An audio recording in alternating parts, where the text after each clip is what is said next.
We are. So nobody say a cuss word like fuck or shit or damn or hell ass. God damn it. Hell fucking ass. Those are just, that's one of the many words you're not supposed to say, Calgo Bob. I can't believe you.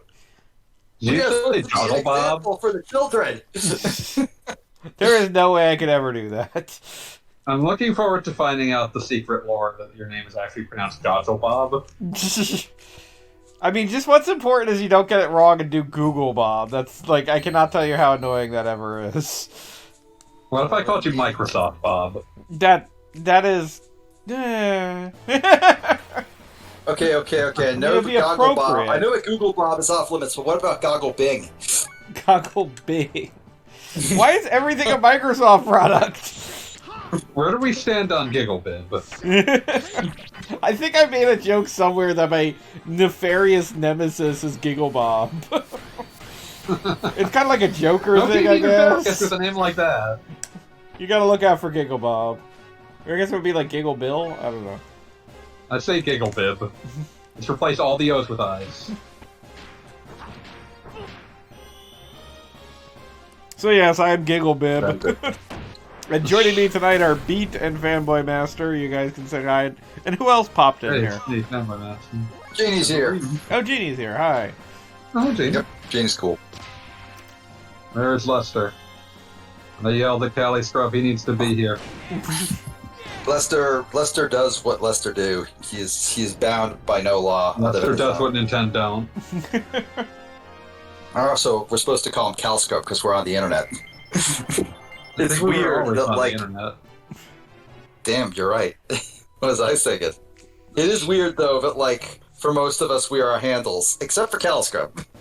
That's because you kept calling him that, and I just like picked it up from you. So I met him like in person before I had assigned a handle to the face. I learned it from watching you, Dad. I'm not your real dad.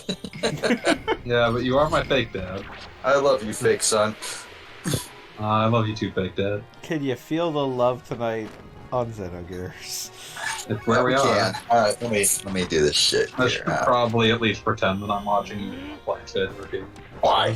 Yeah, I mean, we will I'm reveal not. the secret truth that was discussed before the stream began, but Fanboy is actually just straight up playing Skies of Arcadia this evening. It's Wow. a good game. It's better than Xenogears. I mean, we have spoken of it on multiple chats at this point, so like I that's think not it's even me allowed. trying to slam Xenogears. Most games are worse than Skies of Arcadia. Wait. Do Skies of Arcadia? We're doing Xeno. We're We're playing doing Xenogears. Xenogears. Fanboy Master's I'm playing Skies of Arcadia. Skies of Arcadia. Yeah. Xenogears is It's definitely what cool. is happening. Xenogears is barely happening, even by its own terms.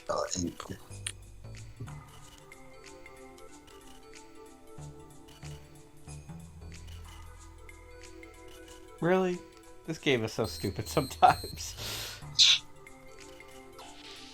For some reason, my Twitter suddenly no longer has a spell check. Like, it's not underlining stuff I spell wrong with red. It's trying to make you look like a fool. I mean, I already do. Is it because of the Every time I cap thing? tweet. Could it not deal with the cap thing? I would hope so. But, like, so I'm suddenly second-guessing myself on how to spell indignantly.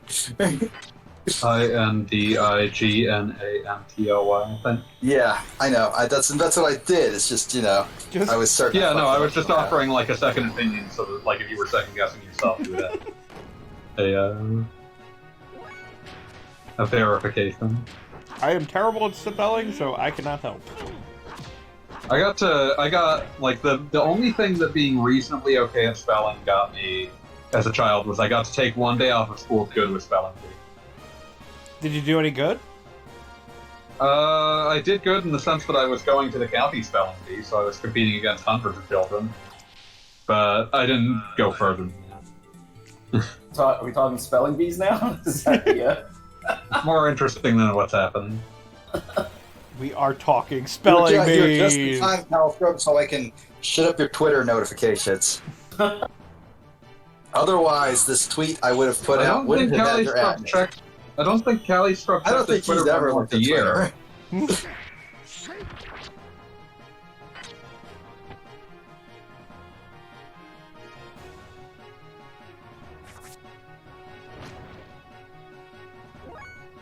I have to be careful about the choices that I make, or else I may end up perfecting my swashbuckler. So currently in Xenogears, we're exploring a dungeon with no name where Satan just got eaten by some sort of monster creature. Even by a Gru.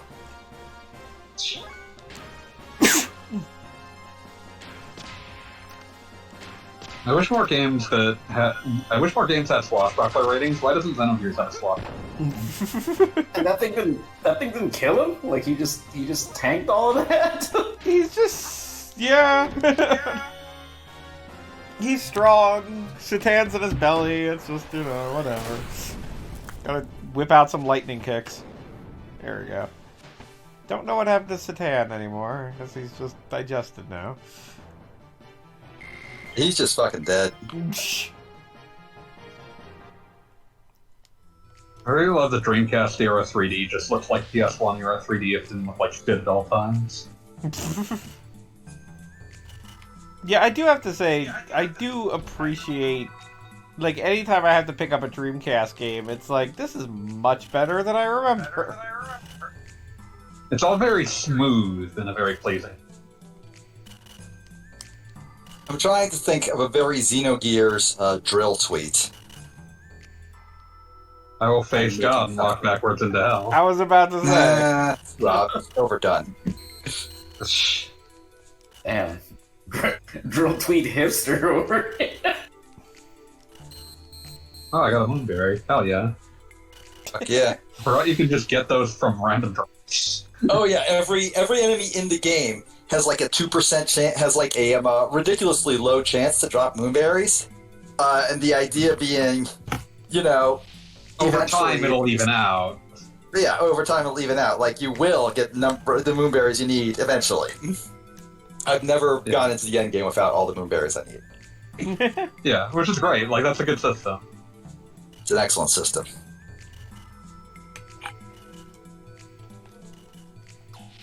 What game? How far off are we from the next gigantic pendulum sitting in a chair bullshit?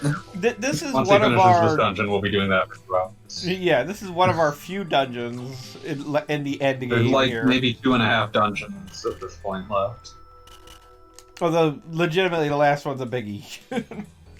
Oh, the last dungeon will be at least an entire stream to itself. Yeah, no, I am seriously considering being like, here it is, here's the last dungeon, and we're done for the night, and then we'll just pick it up at the end. Seriously, like, that is the wiser choice. That is an incredibly long dungeon. And, like, not even, like, in my opinion, interesting enough to be what it is. Oh, no, it's mind-bogglingly tedious. Because it's another gear dungeon. Yes, it's a Just gear put that out dungeon, there. and it's, like, forever.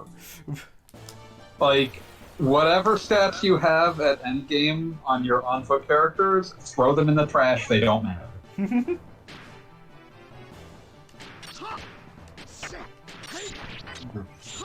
Treasure chest.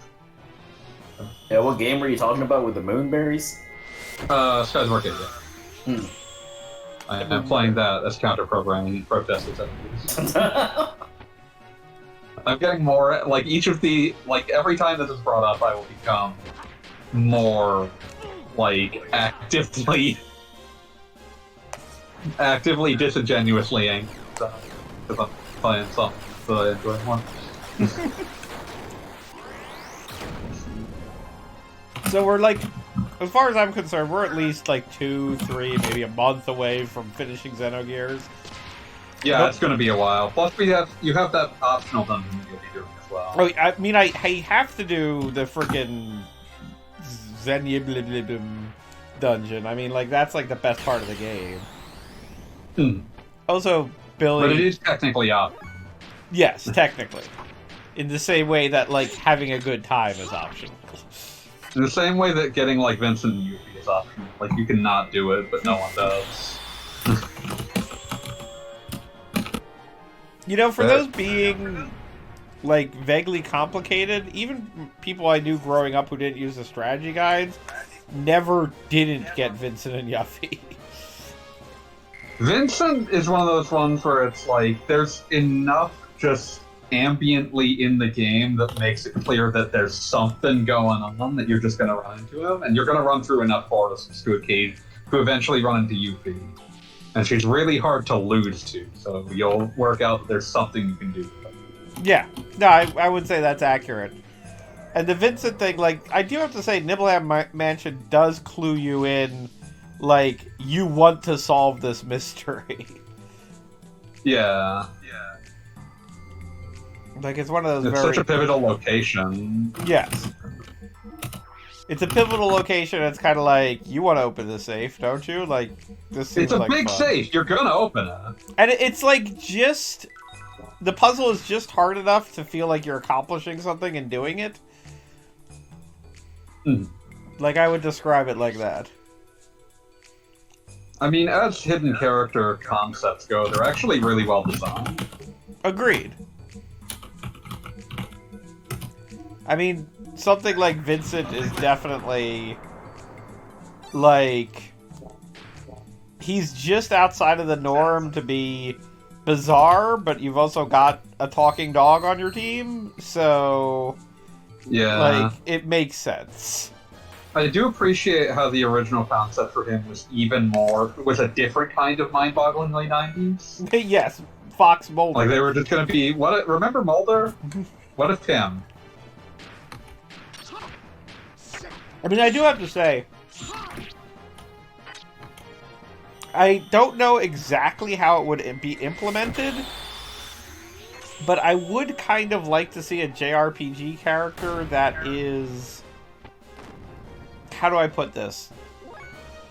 As into the lore of any given world as most of the people who play these games. Because I feel like we kind of take for granted that NPCs, like, do not really think too hard about the fact that there's a giant house that murders people walking around in the slums. And, like, that's just something they live with and don't care about. And I feel like there should be a character on your party who is just inordinately interested in, like, wait a minute, did Satan just get eaten? Like, how did we survive this? I was thinking about, like, someone being interested more in the other direction, and I was just remembering, like, that character in one of the Assassin's Creed games that's just, like, a huge nerd for Assassin's Creed lore, and it's just like, oh god, the Assassin's Creed lore is so bad, shut up. It's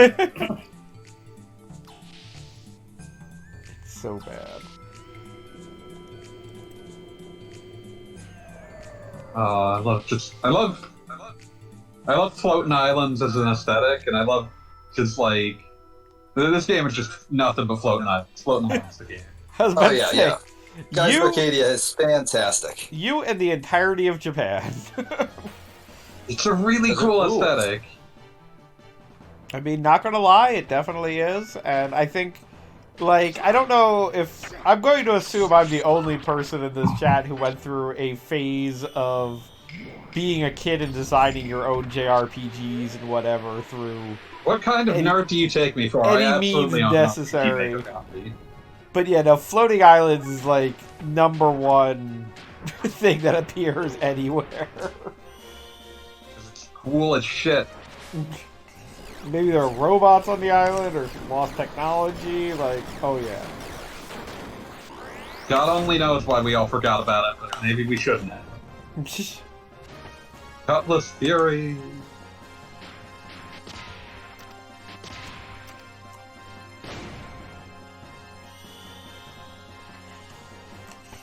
Billy prays for a robot to die.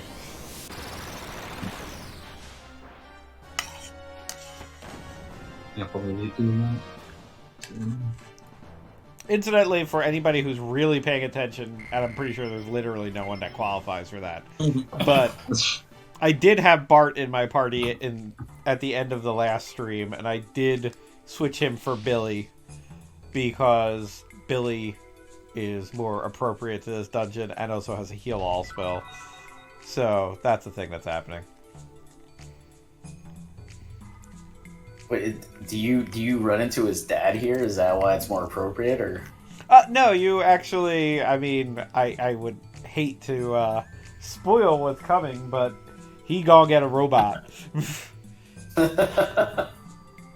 Everybody gets a robot. Robots for everyone. Robots for nothing and chimps for free. Oh.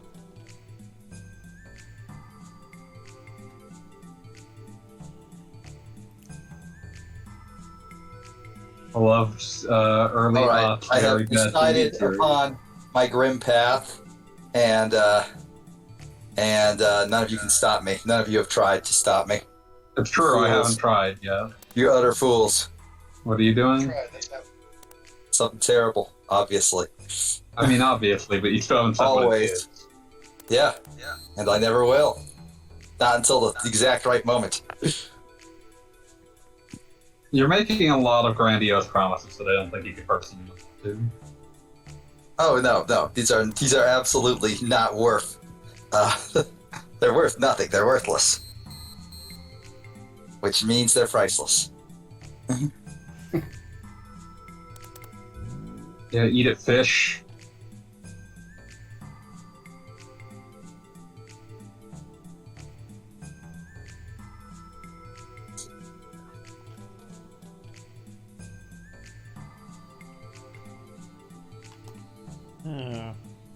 Codes A. Got an email about a Dell warranty.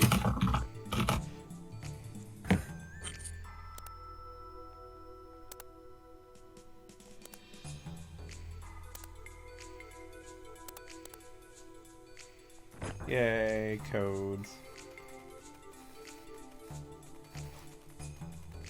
So yeah, there's some sort of thing that I'm supposed to know, but it's called I Have Game Facts, and it still exists. For now. Yes, for the moment. Ominous but true. I mean, we just lost Yahoo Answers. Oh, you're right. Everything is Yeah. ephemeral. Nothing lasts forever. Where does Babby come from? How is Babby formed? Yeah, I do. I mean, like, legitimately, I do believe that internet preservation is really important, but by the same token, I do wonder about the people who are posting about, like, how it's, like, taking down the Library of Alexandria, because legitimately, if that is true, that I have a much lower opinion. The Library of Yeah, Alexandria was much dumber than we were. Yes, exactly. There's an entire book on where Bobby is formed. Oh, there's so many books about how Babby is formed. I can't even tell which one's the good one. None of them. They're all bad. Oh, that guy shot me with a laser. Not allowed. Doesn't Could seem be. very nice.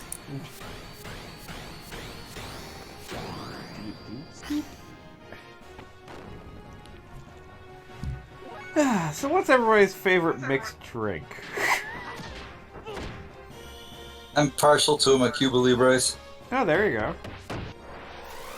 No, nice and Counts as simple. It counts as does an old fashioned count as a mixed drink? I say it does. I mean, if it has a fancy enough name, then there you go. But you consider being more old-fashioned.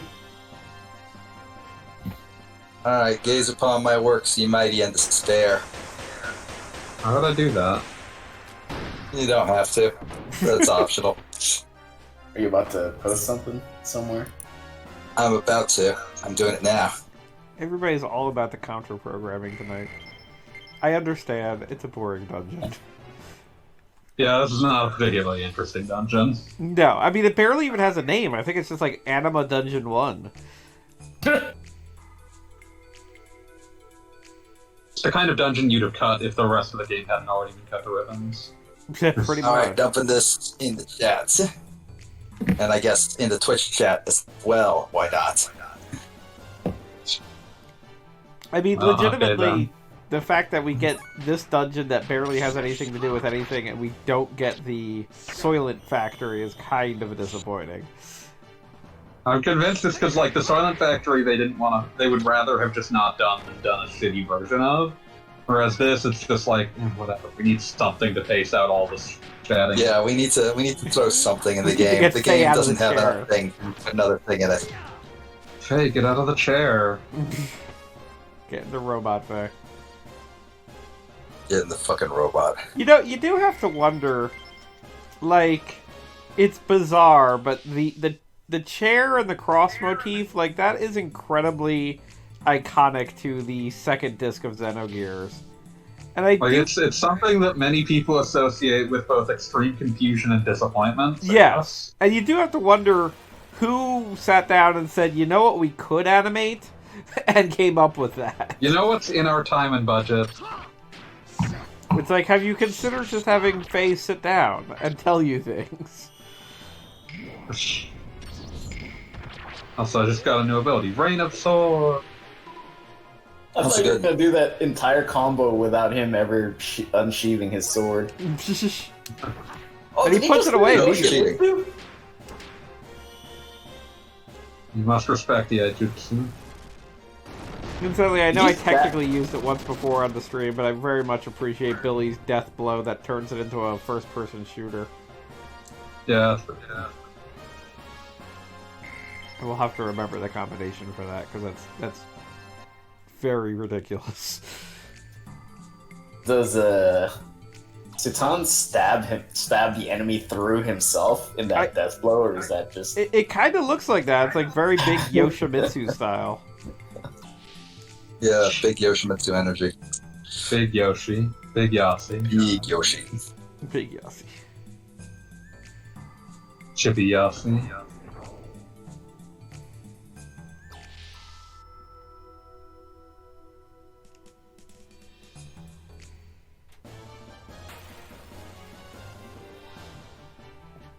Vice, what is our plan? I will open doors until all the water comes out. I mean, it worked. Oh no, it absolutely works. It's just one of those times it sure looks like he's about to die. Oh yeah, so as I was saying, we've definitely still got Xenogears left, but my dearly beloved has been asking what game we're going to do next, and I'm like, I have no idea. Let me finish Xenogears. But if anybody's got suggestions, you know, that aren't Skies of Arcadia. Arcadia. Well, why?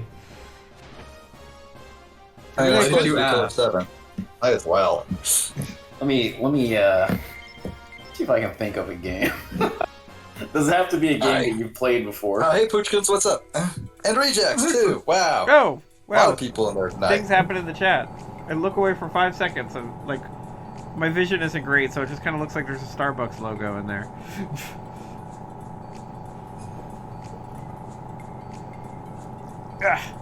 Be a PS1 game or can it be a PS2 game? It could be pretty much any game, because goddamn, I have a lot of video games.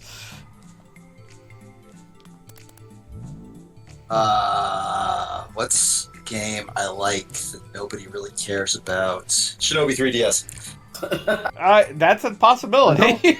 I don't know how well Citra emulates that. Screw I've emulation. seen a video of somebody playing Metal Gear Solid 3, the 3DS version, in 4K. No, that's a weird choice. Also, That's well, good to have you. strange choice. That's like a whole chain of very strange choices. Well, that version's I assume you unique. need a computer. I assume you need a computer that's partially powered by the universe itself. At that point, That version is unique because they added like some new changes that they had made circa Peace Walker to it. That like original Metal Gear Solid 3 is absolutely not built to deal with, and it's extremely funny how much they break the game. Most notably, crouch walking was added into it. Originally, you could like walk or you could crawl, but you could not walk while crouched. And crouch walking is way faster than crawling and way more stealthy than walking. I mean, So yeah. it just ends up being really, really busted and really fun. Snakes. Yes, okay. Got it. Snake eater. Oh yes, but as I was saying, I do Back actually here. have the ability to just hook up a 3DS and call it a day. Oh, you're one of those people. Hey man, Oh man, if you can you got the like skills. stream it or capture it, I am good to go. How do you feel about capturing an R zone? A capturing a what? An R zone. Okay, maybe not everything. I was actually Bonus points to anyone who remembers what an R zone is. I was actually at one of the local used video game stores recently, and they actually had an N gauge, and I was like, Regular or QD? You know, I would not know enough to be able to tell you. Did it have a cartridge slot? I believe it had a cartridge slot. Then it's a QD. Because there were cartridges being sold with it. Well, no, like, the original N-Gage, you had to remove the battery to put the cartridges in.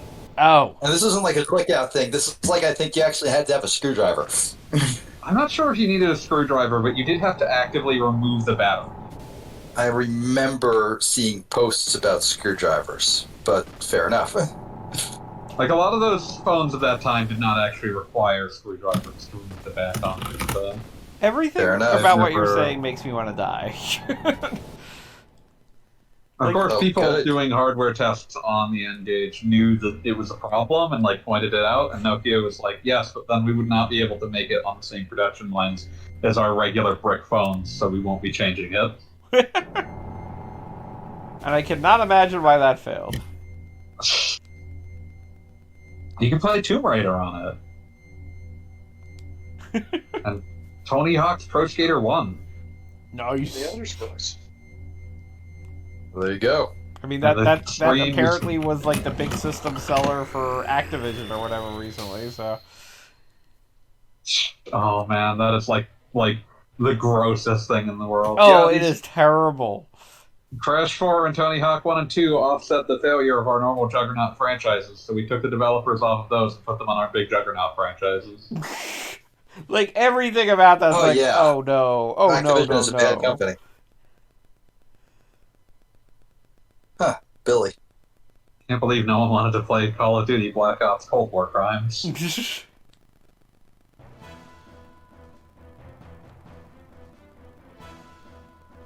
Is that the one where Ronald Reagan actually tells you Yeah. you're doing Ronald Reagan work? Oh my And, like, god. exactly half of the internet said, "Well, I don't want to do that." I would rather not. Go away, 3D render of Ronald Reagan. Like That's what he 3D likes digital to. corpse. Back to the grave with you. Yeah. You know, I was thinking once again the other day, the Mortal Kombat 11 had the conceit that, like, time travel was involved and anybody could come from anywhere. And they basically just used it so, like, young versions of characters could fight old versions of characters. Which, I mean, you know, you do you, that's okay, that's fun. But that was definitely a game where the DLC literally could have had, like, 5 different undead presidents fighting each other, and it would have totally fit. Like, just straight up have Abraham Lincoln duking it out with, like, Kano and stuff like that. I mean, it's never a bad it would be time the for best. Abraham Abraham Lincoln Video would have games. finally been an impassable fighting game for that. Yes, exactly. Wasn't he in fucking Fight Club for PS2? That was the I joke, think yeah. he was. That was the joke. It's not like it hasn't been done. Stealth shooting. Gozo Kishi is unfortunately missing the best part of the elements. This is gonna be sad. Now I you have to know. actually put up the. Now you have to actually put up the archives. Oh, You'll be able to no. watch it. I don't even, like, why are we talking to the Magical Girl Squad here? Because we're going to have to fight the Magical Girl Squad. Why is there a Magical Girl Squad in this game? I'm just being reminded that, like, their elements do roughly correspond to the elements of, like, Sailor Moon. I don't Yeah, fighting actually evil by moonlight. know, but did Sailor Moon have elements? Are you Like, I kidding know me? Mars do. Like, Mercury's They have always yes. shooting planets water. and they have elements. Mars has Water? got fire.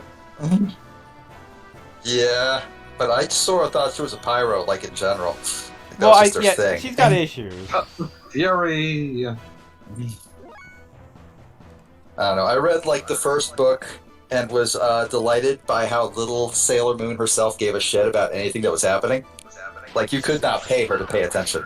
Very I mean, the relatable. story of Sailor Moon is that Sailor Moon is bad at her job. Again, relatable. I mean, I once again point out the fact that if you want 2 stories with really weird parallels, read early Spider-Man and early Sailor Moon, because both of them have like sort of the same basic setup that the dude or lady. I mean, they're both about superheroes who are not yet good at being superheroes. Well, there's that, but also in their own lives, they are just considered to be absolute like terrors. Like Aunt May Absolute fuck up. Yeah, Aunt May is convinced at all times that Peter is going to just be a complete drain on society. And The difference is that in Sailor Moon, like, the story kind of agrees with that. but that's the thing, is that you can see the distinct like difference between the two is that basically Spider-Man is kind of the male fantasy of, well, everybody thinks I'm a fuck up, but secretly I'm saving the world. Whereas Sailor Moon is, no, everybody thinks I'm a fuck up. And Everybody thinks I'm a fuck up, and they're right, but Yes, it doesn't matter because I'm still the queen of forever. Right. Also, I love that I this do game not know has, how like, he was multiple firing those bosses. guns. That was a very awkward animation. What the fuck is Hey. Billy's problem? Hey, Xenogears, why don't you have, like, 3 boss themes, depending upon how well the boss is going? Damn. That's right, I'm calling you out. Can't believe you just own Xenogears like that. Xenogears is sobbing to itself in the corner now. I was about to say, can you imagine that Xenogears feels bad about any decisions it made? Because I can't. I genuinely believe Xenogears feels Xenogears. deep-seated shame at all times and in all places. I genuinely believe Xenogears feels bad every time it's reminded it exists. Like it looks in the mirror and it's like, oh god, that's me. Oh god.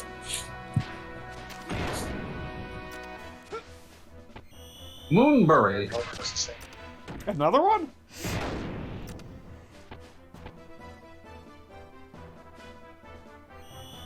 Your microphone's a little low, Jeannie. Is there any chance you can bump up the volume just a tiny bit?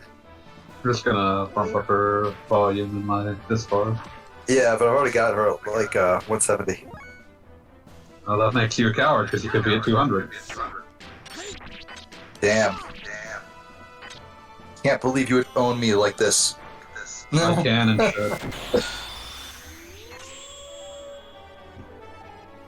I'm just trying to see. Here we go. Okay, that one was good.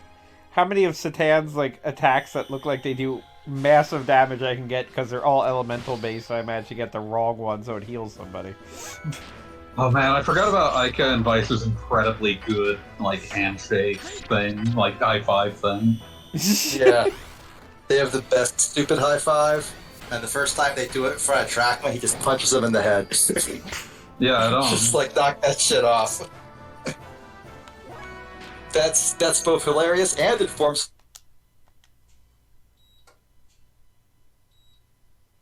But I'm He was also not over super into square it. Like, one. that enthusiasm's something I'm here for. Okay, so Oh fun. yeah, no, they're great at being the anime teens, and Trackman is great at being over the anime teens. Both So- of them are the best versions of themselves. Fun fact: I just lost power, That seems like a Wait. problem. and then it came Wait, back. how are you talking to us if you have no power? Well, it Well, just that came doesn't back. matter. Then Ogier didn't is the problem. Oh my. So what it turns So out why- is that by dint of God, I was right to not watch, because now you have to do all of that shit again. Well, not all that shit. There was definitely a save somewhere in there. Oh my god, this is incredible. It's like the time my power went out while you were playing World of Final Fantasy and I just called you on my phone to tell you that basically to go fuck yourselves and I was going to bed. Yeah, I Okay, remember that. let's see here. Alright, I'll be back in 5 minutes because apparently somebody's got to restart their PS3. Yep. Oh yeah, system was not turned off properly. No Yeah, the shit, PS3 is buddy. going to yell at you for something you couldn't control. We are going Your to PS3 wasn't stream. turned off properly. Hey, asshole, I couldn't. We are going to stream it checking the file system. Wow, Xenogears is just cursed. I was actually doing pretty Xenogears. good tonight. I was making good time with that dungeon. Xenogears has no love in its heart. So, anybody seen any good movies? How's Skies of Arcadia doing? That's going pretty well. Like I said, I was just reminded of Vice and Ica's incredibly good handshake / like high five that they do when they collect the treasure. I'd completely forgotten that was in the game, but it's a great little animation. On a side note, I'm rather glad that I have my streaming setup plugged into an actual UPS. Hmm. The PlayStation 3 itself is a little concerned, but...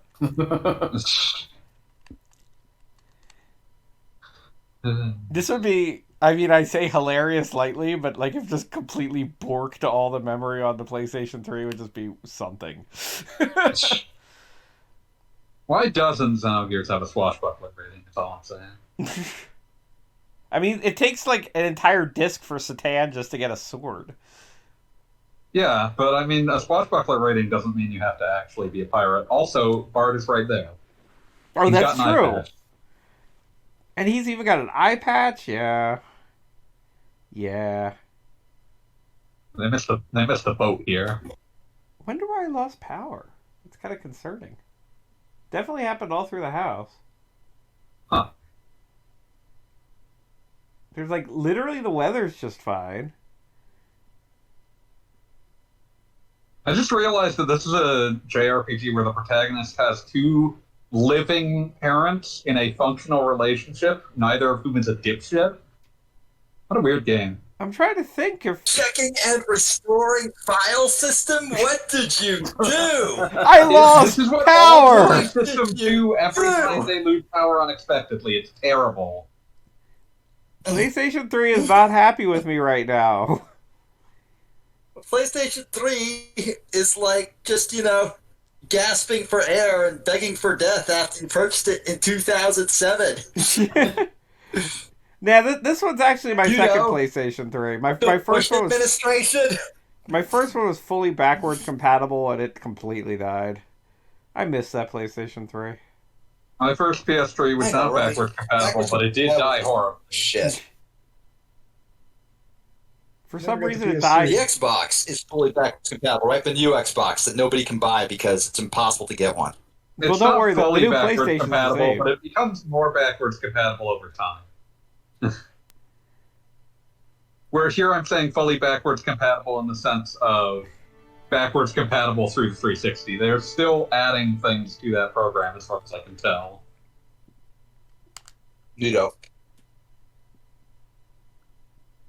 Okay. Signing back in. Wake it up, PlayStation I'm refreshing. 3. For anybody who's like nostalgic for the PlayStation 3, here's our menu. We got like all sorts of crazy menu, stuff. We could I looked at actually the be PS3 playing. menu like 3 days ago. Like you want to just play Space Ace or Dragon Slayer? That's cool. I got Flower. I don't ever want to play those. I'm just Like putting that out there. Misadventures of Tron Bonne. That's always great. Oh, that NBA game Jam owns. on Play that. Fire Edition. Play Misadventures of Tron Bonne after this instead. I mean, a distinct playthrough of all the Mega Man Legends games would be interesting. I'd be into that. I love those games. Those are those and Yeah, Mega Man I've never X1 played- are Mega Man X1 are the only Mega Man games I truly love, rather than like this is pretty good. All three of the Legends games? Yeah. Yeah, no, I can don't see spread that. your disbelief here. Well, no, I mean, just I because see you what you did mentioned there. before how much you are not a big fan of Mega Man, it is interesting that that's what catches your fancy. For me, it's a lot. It's like a lot of it is really just being on talking time too long, and Fair like enough. finding most of them to be pretty okay, but not that interesting, and being like just tired of seeing every Mega Man game as a perfect gem. Oh, God. Even I know that's bullshit. Like I've just watched over a decade of people playing the same Mega Man games over and over. Like their ideas of what ones are good have just expanded out until it's like, you know what, Mega Man 7 is one of the best games on the Super Nintendo. And it's like, get out of here. Yeah, at a certain point, you gotta tell people to fuck off. That's that point. Oh hey, look, Hell, I two would say save that's files, significantly or past a that. 2-block save file. Contemplated. Yes, the save files of the week are vaguely relevant to releases that have occurred recently. Now I gotta remember where I was in this whole stupid process. Could I go in this door? You don't. Nope, gotta fight some bullshit. You know, this is the kind of thing that always gets me about video games. Is that, like, if you're reading a book and, like, I don't know, your book is eaten by wild weevils that go running by, you can just buy a new book and just open up to the same page and be like, well, back where I finished. And like a movie, you can just fast forward when you feel like it, but we're playing a video game, do that with a game. Constrained by a save point, even though I had absolutely no control over electricity causing issues. Think of it as having put in a bookmark but not remembering what paragraph you stopped reading. Yeah, well... Yeah, exactly. Paragraph. There you go. Also, I was just gonna say to all of my Skies of Arcadia / Streets of Rage fans, is Lord Galcian, in fact, the Lord of all Galcias from Streets of Rage? Yes. Yes. That makes sense to me. I mean, I don't see why he wouldn't be. Makes perfect sense. I cannot imagine disagreeing with that. He just appeared on screen for the first time. I'm still very early in the game. Oh, there you go. How much Galcian. How much crossover has Skies of Arcadia seen? Like, I'm trying to think, did they dip into those characters for like some of the... One. They're in Valkyria 1. And I want to say Project X Zone. I think they might be in one of the cross-zone. They showed up in Sonic All-Star Racing Transformed. Yeah, you could play as Vice in that. Oh, yeah. And then... A very, very bizarre choice. And they also had a few maps in that game, too. They did, yes. Which I thought was great, because, like, it just remembers the world exists. I still feel like one of the saddest I things remember I've they ever showed the map they had made. So I think one of the main leads on Skies of Arcadia, and they actually cried. They were just like, "Oh my god, you do love us." You cared. Can I make the sequel? No. Let me just say, one of the saddest things I've ever seen is that when Skies of Arcadia Legends was announced, there was not per se an official announcement, but there was definitely indications of a Skies of Arcadia 2 as the follow-up to it. But this is also when Skies of Arcadia Legends was both a PS2 and GameCube game. And apparently, some combination of Overworks and Sonic Team looked at the PS2 and was like, what the fuck is this thing? And the PS2 version ended up going by the wayside. And then, like, when Legends underperformed, Skies of Arcadia 2 went up. And that's a fucking bummer. And you can tell that happened because the Sonic games, they weren't allowed to not put on PS2, but they clearly had no idea how to use that thing, and they're always the worst versions in really catastrophic ways. Catastrophic. You know, I never played the PS2 It's a $10 word. GameCube just felt right. Yeah, I mean, that's where a lot of, like, Sega was much more comfortable putting, like, their old franchises on GameCube and their new franchises on Xbox. Those franchises didn't stay franchises, but they kept happening. Let's all play Gun Valkyrie. Gun Valkyrie was cool. Gun Valkyrie is a weird-ass game, but it's neat.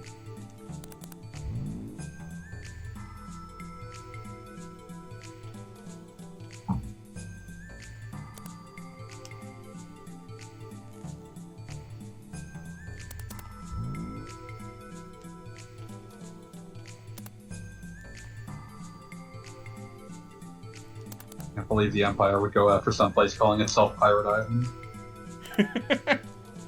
I mean, it's just a metaphor for Napster at the time. Oh, damn it. Can't believe Lord Galcian is fucking Lars Ulrich. There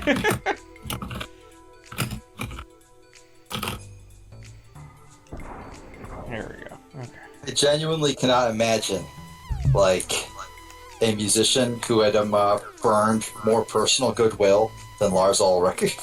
God, you It'd know, be tough.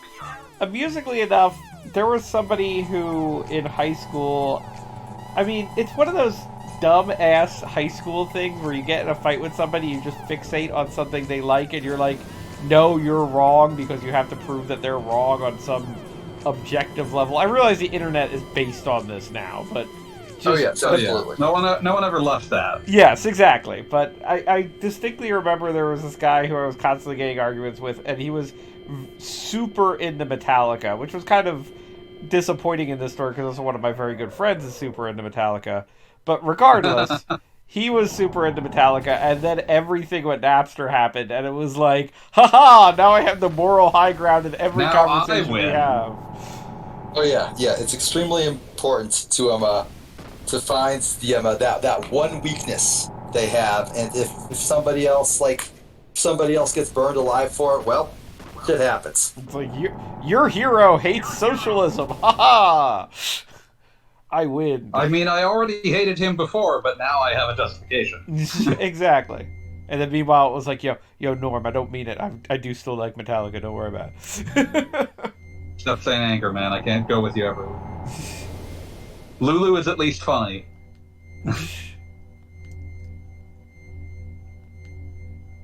Okay, Just we're think, basically back up to where we were. That was a pretty quick recovery. I was gonna say, just think that Metallica case is the reason why we have all this crap going on with Twitter nowadays. I mean, yeah, you're not wrong.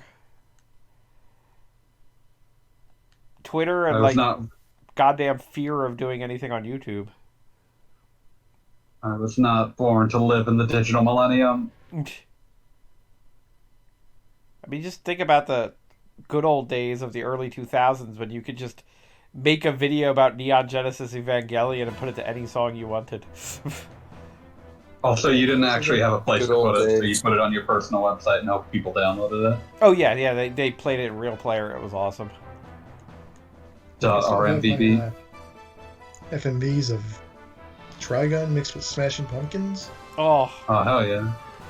and also the ultimate of finding a Weird Al song that, like, actually fit what was happening on the screen. The ultimate of finding a Weird Al song that was actually a Weird Al song rather than just some random Well, like, that joke too, of song that course. sucked. Like, Bob Rivers' entire discography is now attributed to Weird Al.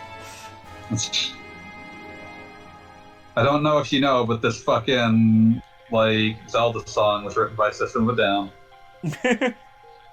Fuck yeah, that one. Everybody thought that was System of a Down. Link. It's so obviously not. I don't know what they were thinking. Is it just because, like, that was when Chop Suey was popular? It was when that was I popular, believe and so, yes.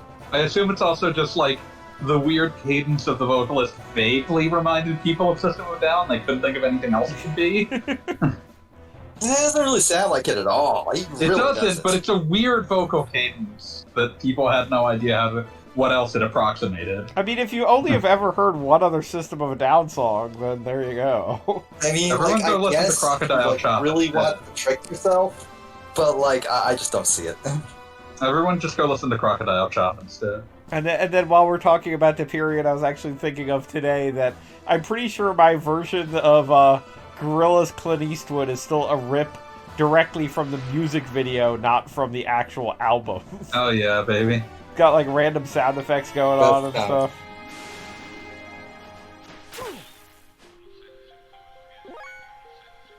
It's one old lady just sticking out in her like house that's the only place mysteriously undestroyed.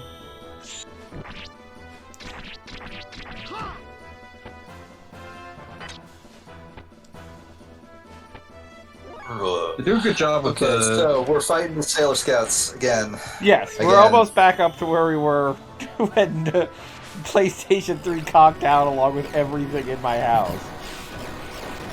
But not your laptop, or whatever you're using to stream somehow. That tower, actually, which, yeah, that's its deal. It's plugged into a uninterrupted power supply for the I distinct assume your internet purpose of is that. too, because like that didn't go out either, which is weird. If it did, it might have been very momentary. Yeah. Oh, that one healed. Yeah. It's hard to keep track of what elements do what things.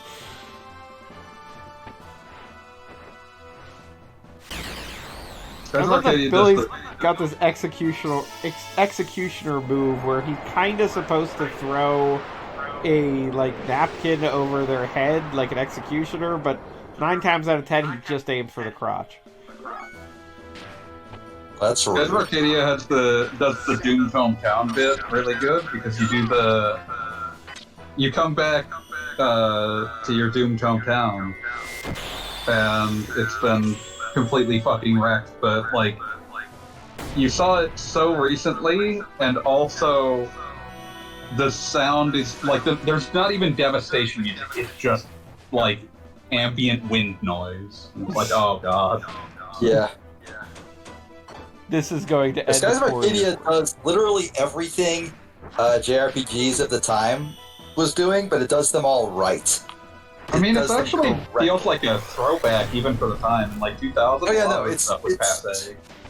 Yeah, it's in many ways a throwback game, but like it does all of its throwbacks correctly, is what I'm saying. I am hard pressed to think of a moment where it just sort of like flubs the execution. Yeah. Yeah, it's It kind does, of... however. Okay. Oh, I was just going to say, it's kind of funny to think about how many games there are that, like, basically 5 minutes after Final Fantasy VII came out, you could say, oh, this is like a throwback JRPG.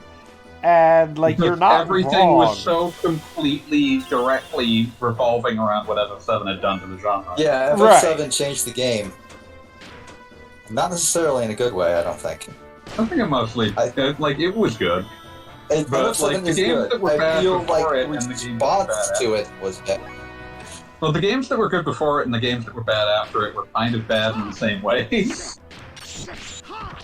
They Yeah, just I had guess. different thematic ambitions.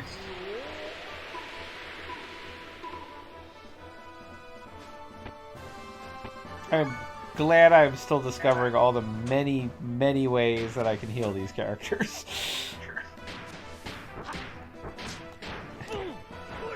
Eventually, they'll all either gain too much HP or lose too much HP. Yeah, One or the they'll other. be super duper healthy. Now, this isn't Final Fantasy Mystic Quest, so unfortunately that doesn't happen. God damn it! Could be. Do you want it to be?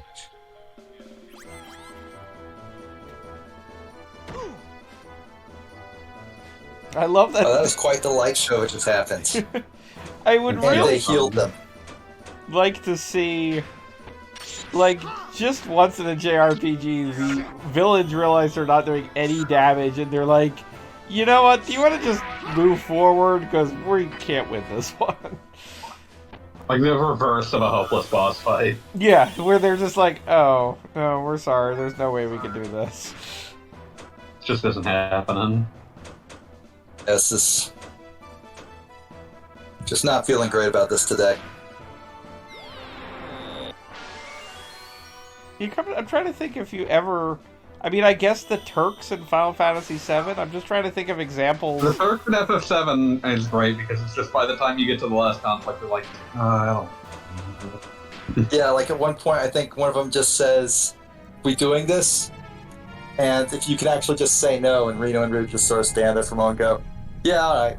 Cool. Yeah, that's Just at the leave. second visit to Midgar. If you did the Wu Tai quest, they will bring out this like, "Do you want to fight?" And you can just say no.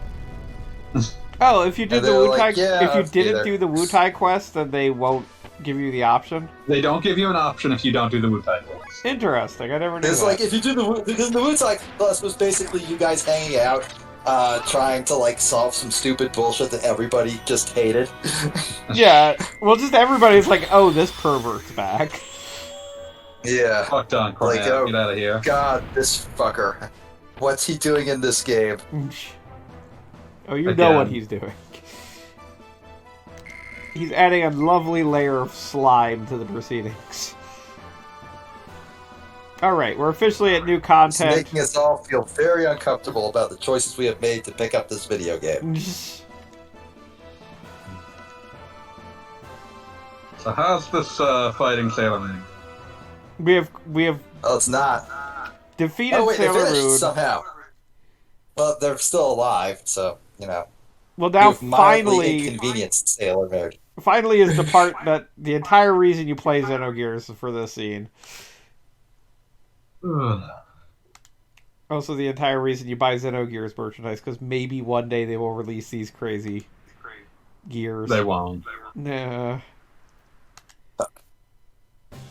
Oh shit, it's virtual on.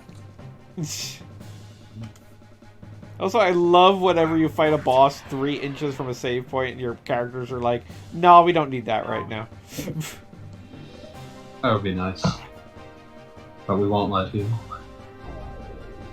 You ever thought about, like, just not letting your robot use a sword because you're not using a sword? I mean, did his old Briefly robot have a consider sword? I don't believe it does. So that he couldn't use a sword. I'm just saying, he probably could have found one if he'd gone looking.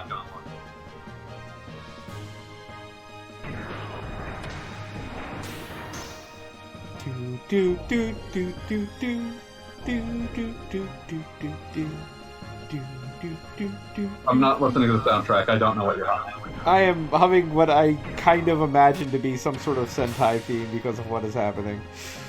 Yeah, I mean, this is a pretty traditional, like, Super Robot Gatai sequence. I mean, it's very traditional, but completely out of nowhere for this game, as far as I'm concerned. Oh yeah, it's extremely atonal for this video game in particular. And particularly in this area where, like the last thing we did was, like, Ellie discovered her true calling as a nun. And now we find out that the robots we've been fighting are super combining robots. Yeah, which, I mean, I'm always in favor of. That's my favorite kind of robot, but...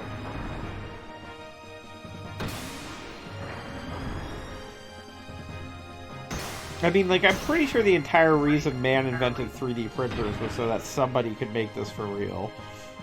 I think one of my favorite, like, if anyone listening has never seen this and is compelled by the history of combining robots, you need to go look up, like, just look up the attempts to make Get a Robo work as a toy.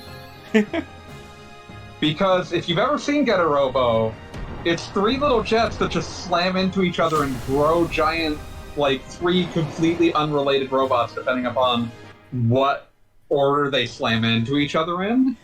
And, like, it was just this horrible, like, obsession of Japanese toy manufacturers for decades to try to make a Get a Robo set of toys that actually worked properly. I can think of worse obsessions. Like, they did Impossible eventually succeed. They did eventually succeed. It takes like 10 minutes to get it to go from any given mode to any other given mode because they're all just like packed in strange fashions to make it all work. But they did eventually create that. But that's also, like, understanding how dangerous that choice was is why they, like, every future, like, toyetic robot show that had combining robots, just, like, half of the animation, they, like, 2 minutes of repeating animation every fucking episode is just showing how the robot combines so that the children know how to play with the toy. Oh, is that why they did that? Choking hazards are serious business. Like, we save 2 minutes every episode, and suddenly, like, every kid can work out how the toy combines just by watching every week. So instantly, I do have to say something about Xenogears at the moment. Part of the reason I put Billy in the team was because earlier, if you noticed, he interacts with the anima record, or relic, excuse me, and then you're given the, so to speak, hint that something happened to his gear. And if he's part of your team... Famous Horse and Breakman in the chat. Hey, guys. I didn't even notice until now. I was distracted. It is good to see you both. And yes, Famous Horse, you do have to type in all caps. Because I... What were you saying, Gogglebub? As I was saying...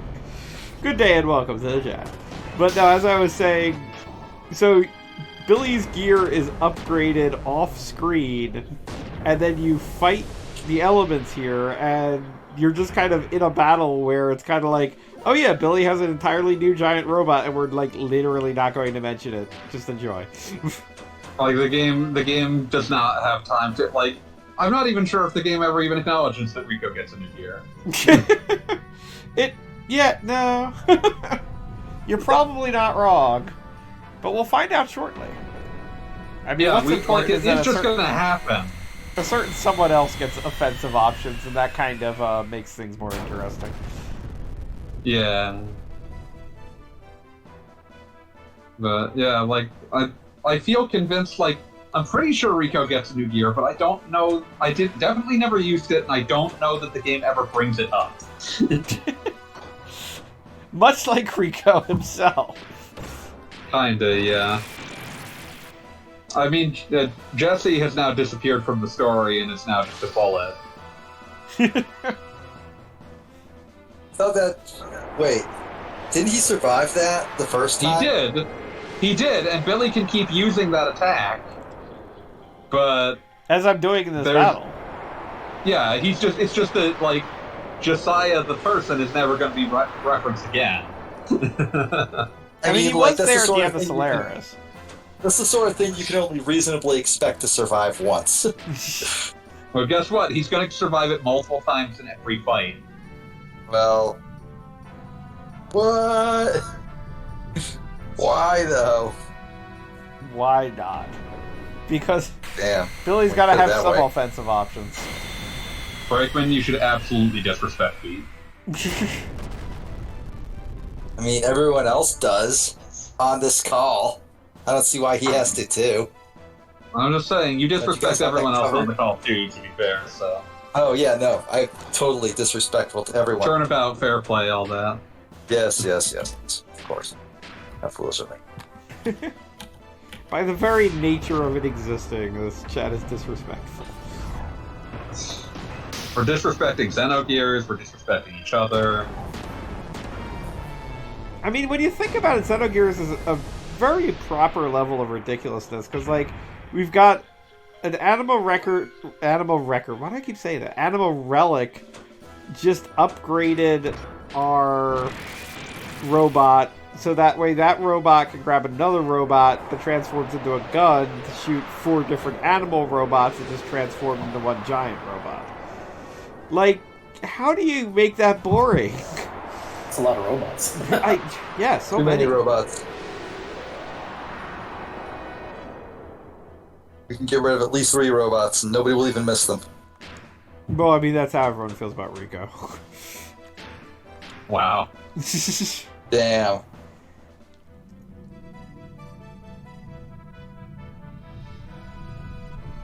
I'm just gonna repeatedly explode the planet here for the sake of this battle. I mean, if Sephiroth can do it. Probably was at least partially inspired by that.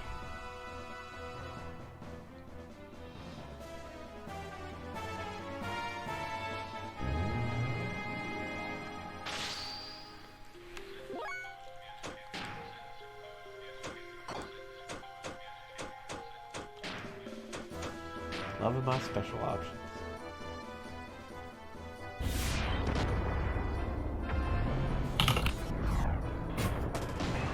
So yeah, we got a giant robot to fight. It should be a toy, but probably won't ever be.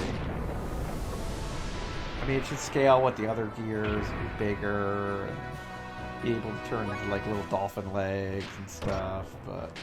I feel like your expectations far too high, I mean, I don't and that's disagree. a good thing. And also, I'd be remiss if I didn't mention that the elements here are obviously an inspiration for a Erde Kaiser that eventually appears in whatchamacallit, Xenosaga. Gundam? Nope, Xenosaga. I mean, yes, it's all originally inspired by various similar stiff. I mean, Fanboy could definitely speak better to giant robot options. What's this about giant robot options? I was reading stories. What exactly is your giant transforming robot closest to? Oh, in which giant transforming robot are you referring to? G elements in this case. I mean, G elements is really just like a generic idea of a giant, like combining robot. Like, there's so many of these, like the. So, like, to put it in perspective, you got something like, you know, Go Lion or, like, Combat Lair Voltes, like, any of these things that are just, like, they're all like, they all look like this. Like, the animal theme is vaguely Go Lion-ish, but it's also worth remembering that Go Lion is completely forgotten and unknown in Japan. Really? Yeah. Oh my god. Like, feel like- Voltron is popular in America because there was not much else like it. Go Lion was, like, one in a sea of dozen. God. I mean, that's like finding out, like, that, like... I don't know. It's like when you find out, like, your dad isn't the center of the workforce he goes to. He's just, like, a guy who works there. I'm sorry to have destroyed you in this fashion. Oh. But, yeah, like, I mean, like, it's also very Sentai-y, which, you know, like, Sailor Moon Magical Girls, like, the concept... The way that Sailor Moon changed the concept of Magical Girls in most ways is just that they sort of, like, combined it with Sentai. So, like, by making this kind of Magical Girl and putting them in this kind of combining robot, you're kind of bridging the Sentai concept, so...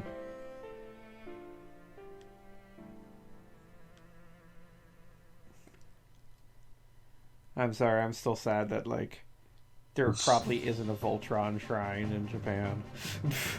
Every time I see friggin' Billy's stupid name in the HUD, like when he's talking or whatever, my brain just immediately defaults to the Bad Religion song, creatively titled Billy.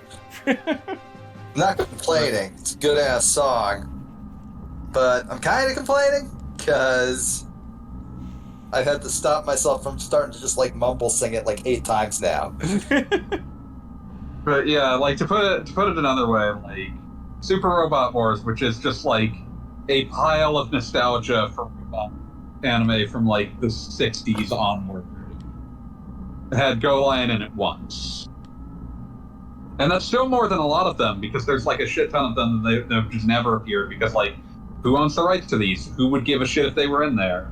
But, yeah. Like, there's so many of them. Yeah, it makes sense. It's sort of like a broader understanding of, like, the history of robots reminds you that, like, Ava is biting really heavily off of a lot of different 70s shows that we just don't have a lot of context for in English. That makes sense. Or she also, Gurren Lagann has, like, a bunch of Getter Robo DNA, like a shit ton of it. Like a shit ton of it. Yeah, that one I strangely enough knew about, but maybe that's because they were bringing it up at the time. I mean, Gurren Lagann is kind of more overt about it, since the nature of spiral energy is sort of like the weird, like, evolution energy that underpins the Getter Robo universe, and just, like, the general psychopathy of everyone who pilots a Getter Robo. Believe in That's the like that straight believes up in you. Oh, good. Like, but, like, that's straight up built into the lore of the manga version of Getter Robo that got sanitized a lot for the TV show version, but, like, the manga version's like, oh, the only people who can pilot these are, like, dangerously unhuman. Like, violently unhuman. I love how we just keep getting, like, scenes of half-completed cutscenes interspersed with these. I mean, this is definitely one that they probably didn't have to do much about, too. Like, yeah. This could have been a conversation. But I guess they decided that would be too weird in the middle of all of these. Yes. It would just be weird to go back to playing a video game. Oh, and then Ramsus shows up, I forgot. I do legitimately wonder how much of this was, like, condensed in this fashion simply because, like, it was even weirder if you were just rapidly jumping between this digest format and, like, actually playing the game. Well, I mean, legitimately, like, these things that are described, I mean, and this is a big thing that I always think about on the difference between, like, movies and video games and adapting the two together, because as a description here, this is basically a series of boss fights. But if they were to make this a game, I'm sure there would be some sort of business wherein, you know, Faye had to fight soldiers to make sure people were able to get out of the sand, and... Yeah, like, there's all sorts of, like, these short, like, gameplay segments that would be breaking these up. Yeah, and it would be legitimate gameplay, as I could see. Like, you know, typical JRPG, Ramsus is attacking the sand, but, you know, you can go do side quests in the meanwhile. Like, it would have absolutely fit exactly in the same, like, format and tone as the first disc. Yes. You could have crammed it into the video game format. I getcha. Yeah, like, this would have fit perfectly. I'm just saying, like, in terms of what was finished and some, like, there's some stuff that I wonder, like, was this mostly finished, but then you left it on the cutting room floor because swapping between these would be really disorienting. I figure... Even more so than just the digest. I figure, this is just me, we're at the point where we're literally just taking mock-ups and putting them in a background with like some stars and stuff, with like a cross, with like a crucifix or rosary or whatever, just swinging back and forth, right? I figure if they had made it, they would have used it because, goddammit, we made it. Like, the way that I look at it is that, like, you don't build a video game linearly, so, like, some of these have to have been, like, fairly complete. Well, I mean, definitely we saw what could have been the just dungeon saying, like, for Wells area. The stuff, yeah. I'm just saying, like, the stuff that we have seen so far gives me the very distinct impression that if it was, like, complete to the point of playable, it would have been in here. Because they are, like, skipping over all sorts of stuff, but for some reason included a battle against the mini-boss squad / Sailor Scouts. There was no way that they made giant transforming robots and would have passed up on that. Yeah, that tells me that the Sailor Scouts nonsense is in there because it was finished, and this stuff isn't because it wasn't. They made it on day one. Yeah. Also, Ramsus is now giving us this entire backstory, if you're curious. It's like when I come into work, I have my list of things to do. Oftentimes, I'll just do the one that I think is easiest first, right? So if somebody came into work, they had their list of things to do and said, I guess I'll do the Sailor Scout thing. That sounds fun. That sounds like, you know, something, a warm-up activity. And then as he was finishing that, they said, okay, game shipping right now. And he's like, oh, shit, what about everything else? Doesn't matter. What do you have done? The Sailor Moon parody. All right, great, throw it in.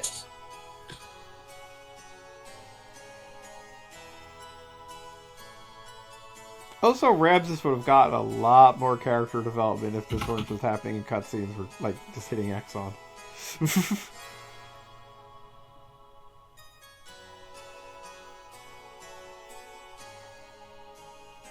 And also, this is something that I feel like could have organically existed before Ellie becomes, like, number 2 Pope. Because this is where she's going literally from soldier to somebody who forgives somebody else. And I feel like that would have been in a better place before the part where she just straight up goes like, hey, people of the world, I'm your new Mother Teresa or whatever. Also, everyone shut up. There's another set of weird-ass Switch Online SNES and NES games announced, and I'm just taking them in right now. Okay, wait. You have to say them out loud. List them off. Okay, what was Gogglebob going to say? I was going to say the exact same thing. I need to hear this list so I can react to it live. Yes, we need to. This is a reaction video now. Super Baseball Simulator 1000. Odd choice, but okay. Joe and Mac Caveman Ninja. Oh, I thought that was already on there. Fantastic. Apparently not. Magical Drop 2. Yeah, I mean, no opinion. Continue. That's a great game. Spanky's Quest. Spanky's Quest! Spanky's Quest! What the fuck is Spanky's Quest? What? You don't know? I do not. Look it up right now because you're going to see the box. Nobody's ever told me what Spanky's Quest is. And Ninja Jajamaru-kun. Yeah, I got nothing on that. Just a truly What is bizarre choice. That's what does that mean in English? It means the ninja Jajamaru.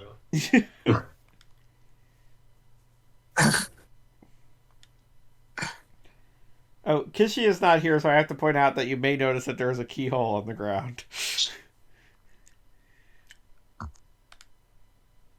I did not notice. You can't make me notice. Any attempts to force me to notice are doomed to fail before they start.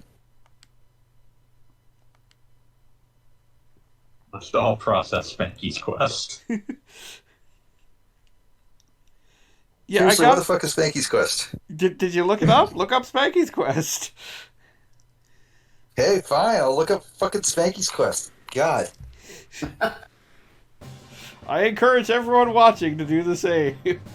Known in Japan as Hansei Zaru Jiroku no Daiboken. The monkey. Is this a masturbation joke? 'Cause that is I'm pretty sure it is. That is incredibly, like, layers upon layers of stupid. I mean, God, nobody's gonna get that. Well, none of the kids are. The adults are. They're gonna be like, oh, I don't know about this. I don't know. I don't know about spanking.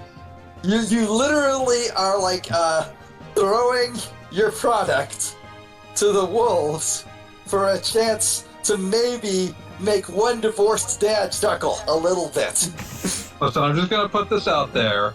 If you're the person who's working on like localizing Monkey Reflections, The Adventures of Jiro, Yeah, no, I know thought what? Spanky's quest too.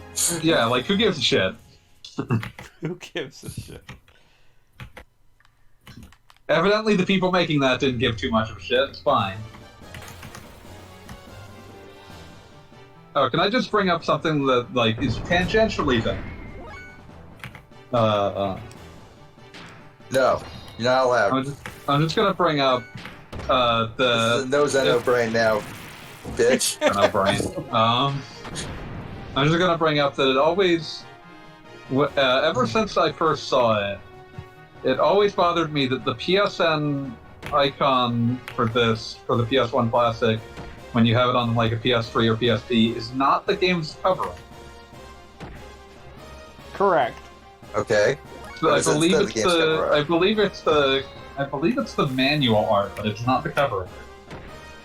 You know, I The can't cover actually... is just like a If it was sold in the jewel case, the manual art. art is the cover art. They're the same. No, it's a 2-disc case. It didn't have Oh. the manual art as cover. That's very strange. Here, hold on a moment. Please hold as I grab the actual Xenogears disc, which is within striking distance. One moment. It's striking distance? Sometimes you must strike Xenogears. You must remind Xenogears of its place. That ends poorly for most discs. Well, Xenogears appears to have survived fine just so far. Goggle Bob's copy, though he just might not be very good at striking. Okay, we are returned. Alright. Goggle Bob, how good are you at striking Xenogears? Like, do you strike it forcefully, or you just try to, like, let it know who's boss? I mean, it's within all, or it's on the same shelf as all the other PlayStation games, so I don't want to take a chance and, like, damage, like, Brave Fencer Musashi, obviously. Yeah. Fair enough, fair enough. Is this save point broken or something? Why can't I save? I can change my party.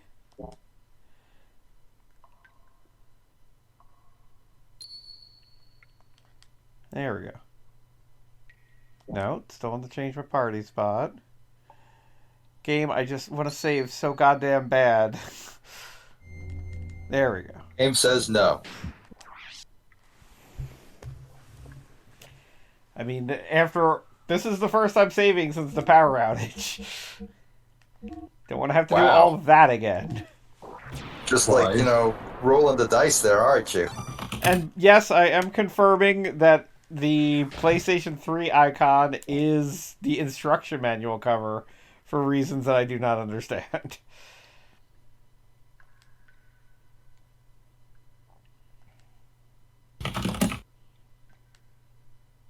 Shopkeep Johnny.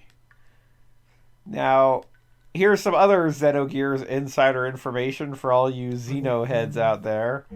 but this is the absolute last dungeon where our dear Ellie gets to be part of the party.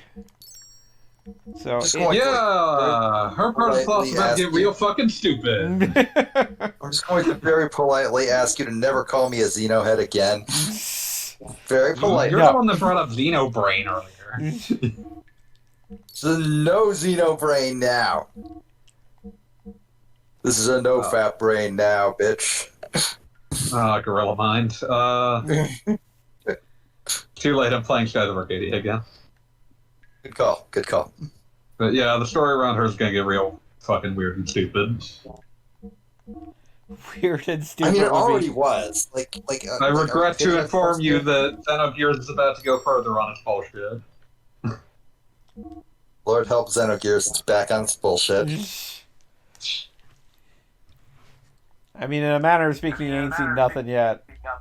Yeah, buddy, you have not seen a single fucking thing yet. Oh god. Technically, that's true for this entire Let's Play, because I've been paying very little attention. I'm still looking at Spanky's Quest. I never switched back to the other tab. See, I Little told you that Spanky. Spanky's Quest would get your attention. I mean, it did. It did get my attention.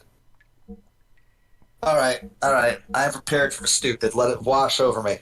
Well, we still have to get through this, unfortunately. Yeah, we have a dungeon to get through before it. A wave. Oh, well then, tell me when it's over.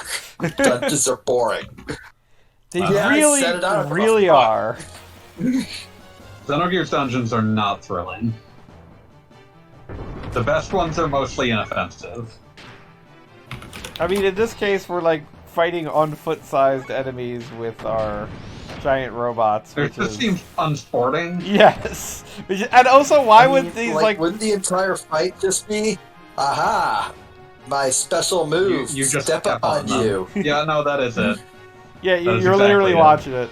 And these like are... Okay, Well, Beat's not watching. the underrated from shooter Shogo made that as a joke.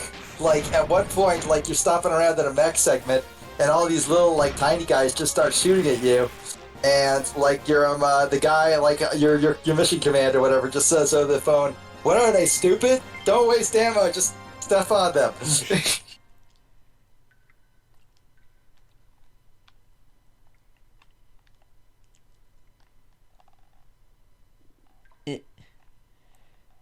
Hey, guess what? Our robots that have jetpacks just can't fly like they need to. You have to conserve fuel. Conserving fuel. I don't believe it. Must conserve battery power. You must construct additional pylons. I'm gonna construct pylons. I'm doing it. Do it, man. Do it. Flying north. I'm being attacked by a mollusk of some description. Oh yeah, I love the weird enemies in Skies of Arcadia. They're so good. Man, Gogglebob, don't you wish you were playing a good JRPG? I mean, Skies? I don't know.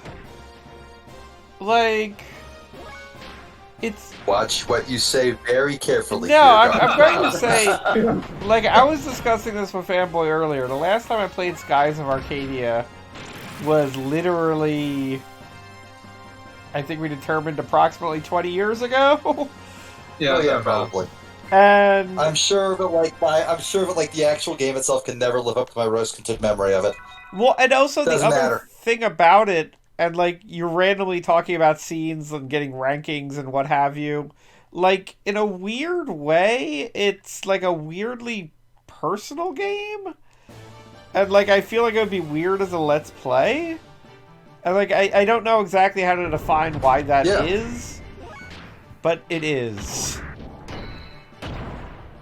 I get what you're saying when you say it's very personal. It's personal in the same way Breath of the Wild is personal. Yes, What I you would take not away from disagree it with is that. much more important than what is much more important than I would say than what someone else would. For like, it's very much a case by case sort of thing.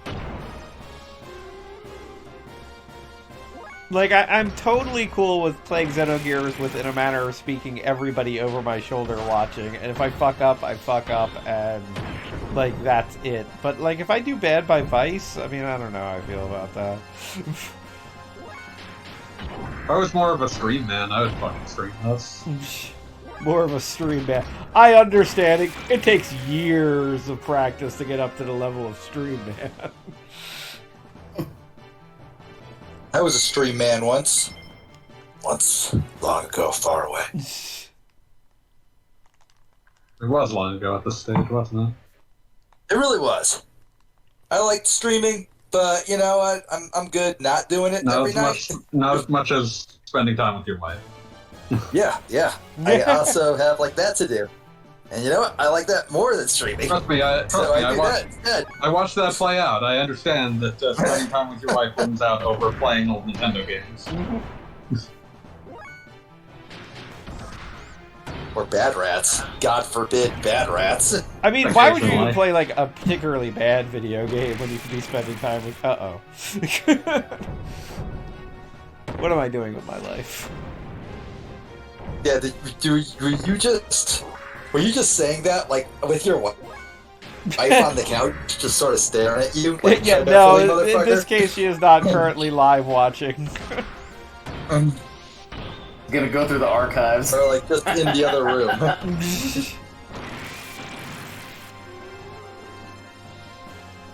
Yeah, I can tell you the relative odds of my dear wife queuing up my Xenogears Let's Play and finding exact moments where she's mentioned are fairly low. Not going to say it's impossible. You say that now, but one of these days she's going to be like, well, I just really need some leverage. Something to put in my back pocket for later. I'm sure he mentioned something terrible on the stream. Yeah? Oh, yeah. No, she repeatedly refers to my streaming nights as, quote, hanging out with my hoes. I mean, kinda. This Damn. rock, I think I'm supposed to be able to That's move. Or am I rough. thinking of a different rock? No, I think that rock. That is rough. Yeah, you guys are my hoes, apparently. Oh, no, it's this rock. I love how Skies Arcadia managed to like split the difference between extremely 90s like goggle aesthetic and an iPad. And Vice's character design is fantastic. Also, we can't save the world from a CD player. Put us back in the Dreamcast so we can do our job. God. King shit. Some days I just sit back and think about the noises the Dreamcast made. It always sounds like it's dying regardless of its current level of functionality. Oh yeah, you get that thing brand new and it is like, hey, I'm going to sound like I'm suffering and dying. Just terrible noises from that machine. It's wonderful. It's a gift. I'm living next to a flight line, and that thing sounds just like the aircraft. I remember, like when I was reading about what they did to make the GD-ROM standard, it suddenly made sense why it always sounds like it's dying. What, did did they they, were like, sacrifice things to an evil god or something?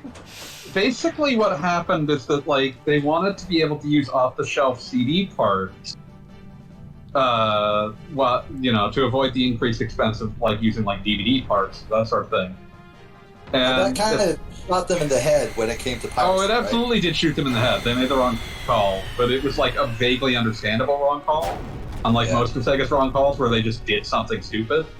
But basically, what happened is like they paid a company that did CD shit to R&D like a higher capacity CD basically, and the thing that ended up happening is that they basically slowed down the drive motor to like a really weird speed that most like off-the-shelf CD drive motors aren't really designed to go at, which allowed them to put the hits in the CD closer together so that you could store more data on it.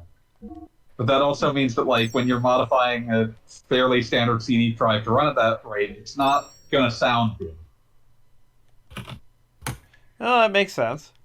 It's just spinning at a weird rate. Logic.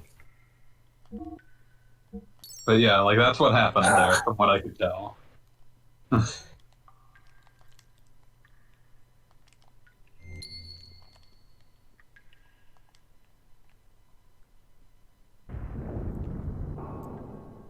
just did not have money in the budget for a gear pushing things.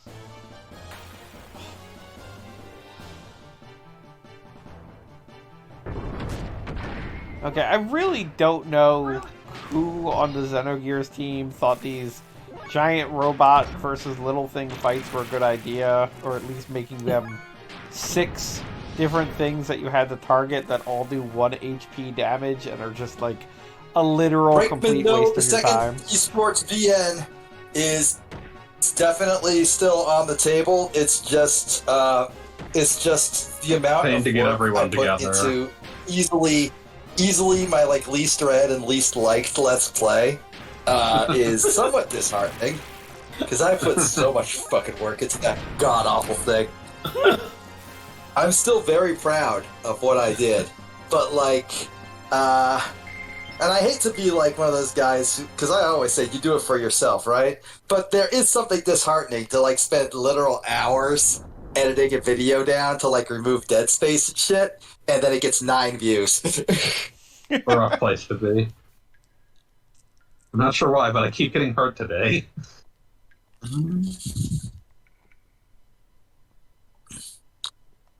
But yeah, no, we are planning on doing esports stream too. It's just, you know, we gotta get all the original actors back, and some of them are never online these days. You know, that's our shit. The original sometimes actor. people are holding Yeah, I out just for said that. residuals. Yeah. Residuals on a video that got 9 views.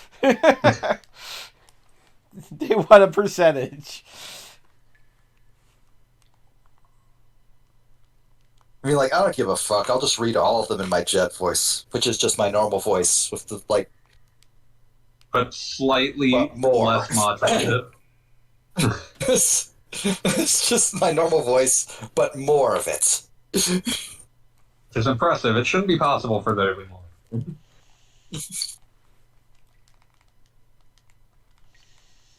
This is that room with that thing, isn't it? Rather vague. There it is. You have to click on like something that doesn't exist.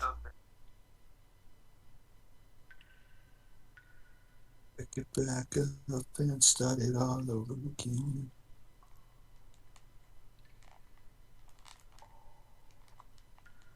You're supposed to find that button. Yeah, it's like literally something that sticks in my mind because it's complete bullshit.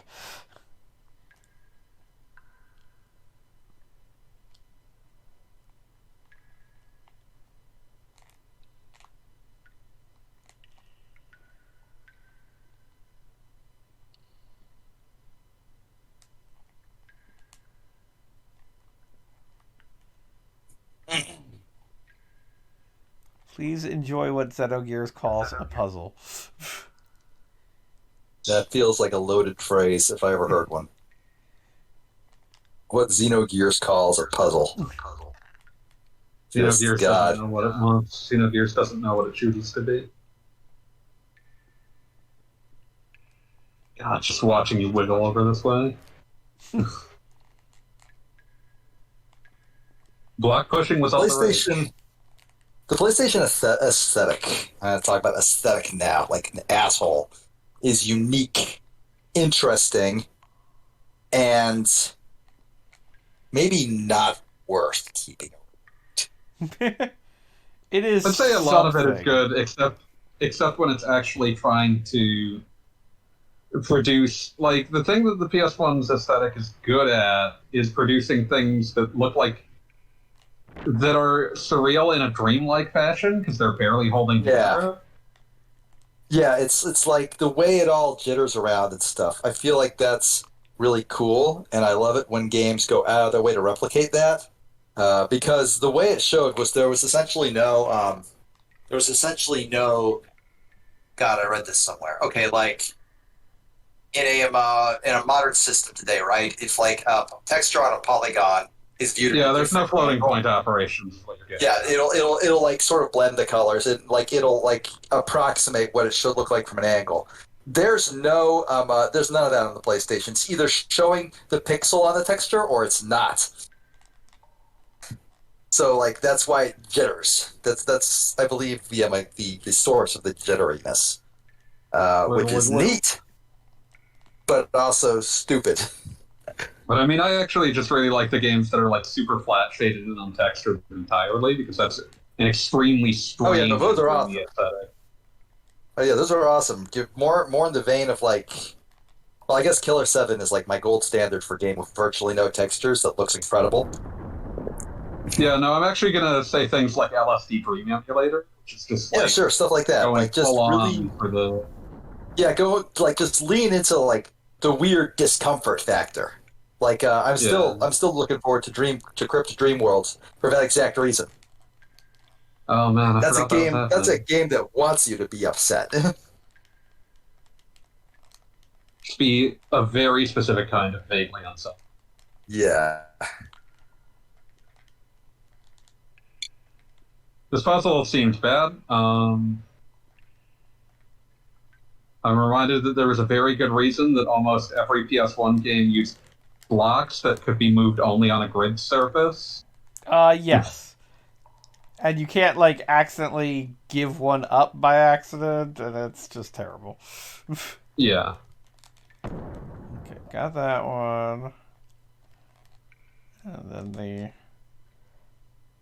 I think, like, Yeah, like you can see why block pushing puzzles were so common in like primitive 3D because like it was just this is something that you can like reliably like is immediately understandable. We can do this, and everybody will get it.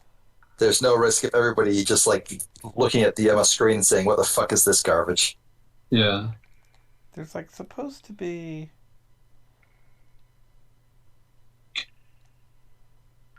The amount of PS1 games that just don't have a pushing function, so everyone just sort of like nudges at something over and over and looks like they're jittering themselves to death.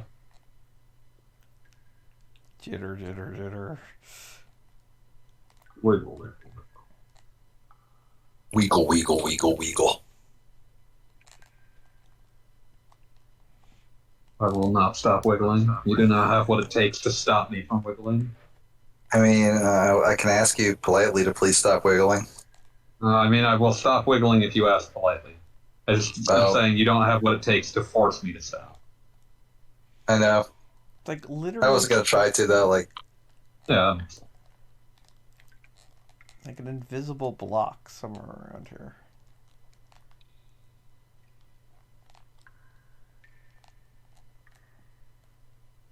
How far can I push this thing over? Pretty far. Just doing my best not to get stuck somewhere.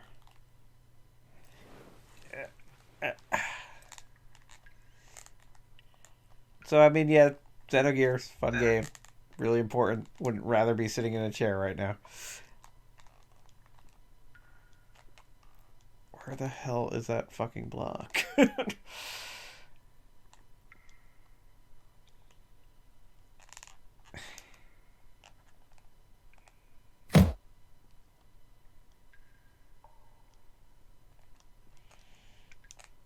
anybody seen any good movies? I think I'm busy playing Shadow of Arcadia, which is good, but not a movie. Aim higher. Is it maybe like if I rotate? No, can't see shit. Is that it? You're asking me to retrieve boxes from a room you didn't give me the key to, jackass. the Need for Speed Heat trailer for PS4 released that dropped October 28th, 2019, has for its background noise Goku by Jaden Smith. Good. It's incredible. I just watched it. How much is he able to communicate looking like Goku, though? Not enough. The gold standard will always be Soldier Boys. Bitch, I look like Goku. Yeah. And Vegeta. And even occasionally Gohan. Yeah. Yep. Smoking all that marijuana.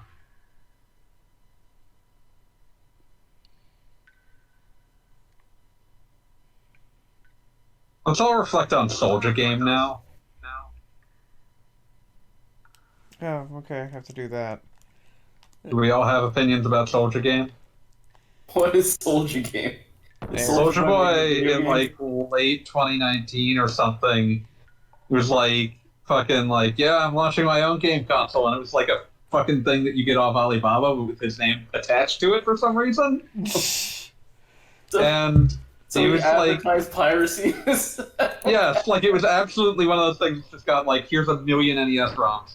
And people pointed out on Twitter, like, Nintendo's not gonna like this. He's like, they're not gonna sue me. Then he was sued. Well, cease and desisted. He knew not to actually push it past that. Yeah, like there are like cases that you are absolutely going to lose. Which is why the cease and desist exists. It's the corporate way of saying, hey, knock it off. Please stop that. Knock it off before this becomes a problem. Yeah. Okay, excuse me. It was early 2019, not late 2019. The amusing thing is that the shells themselves, the handheld one vaguely looks like the bottom half of a DS, and the home console one looks like a knockoff Xbox One. Wait, never mind. No, not even gonna go down that road. Okay, I just refreshed. Are we still in this fucking dungeon? Yeah, Yes. God, this dungeon lasts a long time. we've barely left the entrance. Yeah, most of that was solving God. the puzzle. Good lord. This hurts. This actually hurts. Good news, it's one of the last You asked dungeons ever. Anyone saw any good movies? I watched the Nick Cage Five Nights at Freddy's movie. You talked about that last Sorry. week. I watched Mortal Kombat. Oh, how was Mortal Talked about Kombat? that a week before. It's a lot of fun. Did we talk about this? Yes. Ah, damn I'm it. sure we did, but we are scraping the bottom of the barrel here, man. Too late. I'm thinking about Soldier Boy's Prey review now. There you go. That was the fucking review that Bright deserved, because it's just like nothing in this game makes any sense and none of it matters. I mean, God, he was more right than he even knew. Yeah, it's just like incredible. There's like that scene from, I think it was Indie Game the movie, where like there was some like video or transcription of Jonathan Blow watching that and just being very depressed, and it's like, you fucking deserve this. Why I is the stand save point not by activating my again? assessment. I stand by my assessment of Jonathan Blow, which was just he will go down in history as the first man to ever choke to death on his own dick. Like, I am very excited for when that like Braid Anniversary Edition comes out with his commentary, just to see what kind of like Galaxy Brain takes are just all over that shit. I liked Braid. Like, What was that? I said I liked Braid. I got bored of it about 4 worlds in. It seemed fine, but any exposure to Jonathan Blow's brain is just like, oh, you're just like, you're like all of your, you are unironically Galaxy Brained at all times. When he's I not just remember being reading like a partial interview on him in The Atlantic, and it was the Atlantic write-up. It was very much one of those things where it's like, oh, it's not an interview so much as we hung out for a day, and I'm going to talk about hanging out with him for a day in an extremely flowery language. But I mean, like, And that's like also it was him, and it was shit like him going out clubbing to hit on girls, but also like never drinking. What? Yeah, no, that makes perfect sense. Never mind. Yeah. But yeah, like the thing that strikes me about Blow in this context is mostly just that, like, how to describe this? Like, My favorite thing about Jonathan Blow is that a lot of people unironically believe that the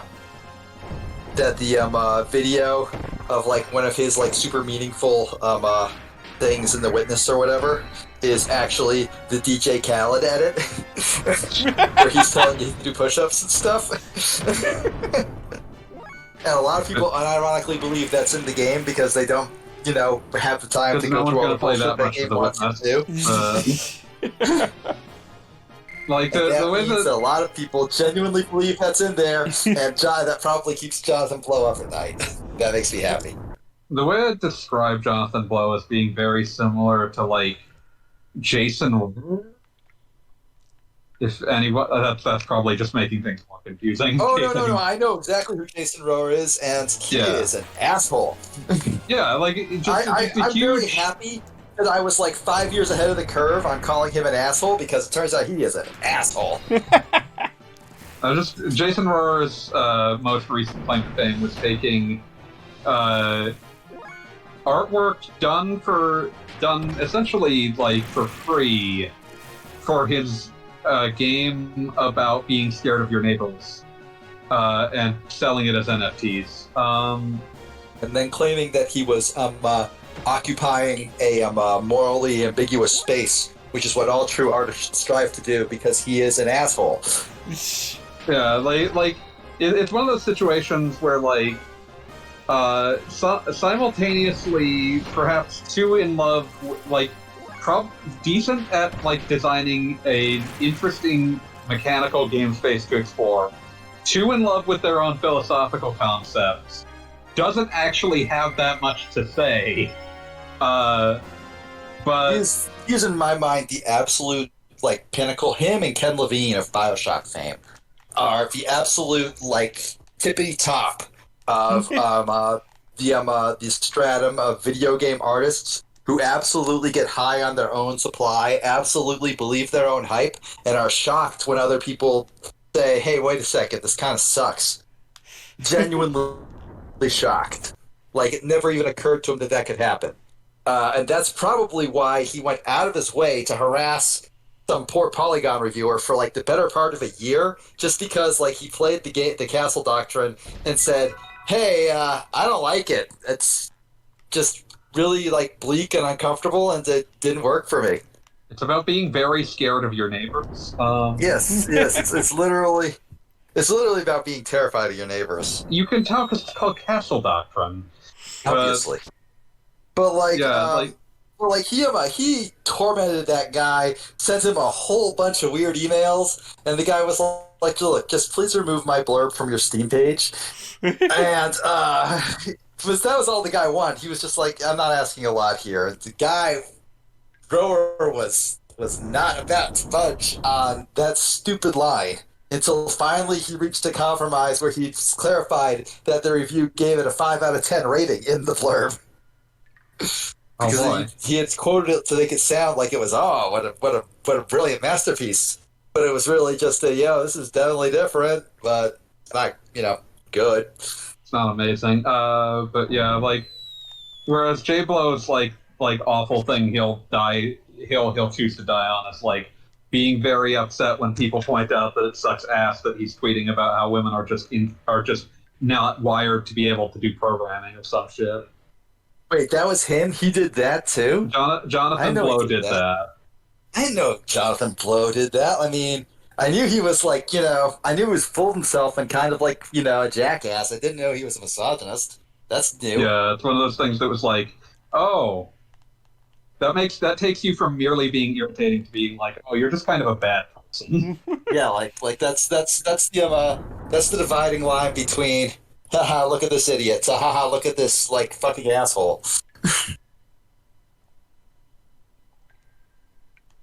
I feel like you can do stupid video game stuff and say stupid shit about how video games are the one true art form or whatever the fuck, and still not be a misogynist. Yet somehow I keep getting proven wrong. It's possible. I mean, there are plenty of people that are just jackasses, but every so often it's you weren't just a jackass, you were just awful the entire time.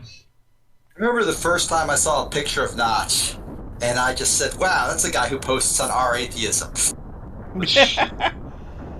Just immediately. I just saw he was wearing a fucking fedora and shit. Had that fucking like neck beard. Everything about him just screamed, "Why, yes, I am here to tell you about Atheism Plus or whatever this shit."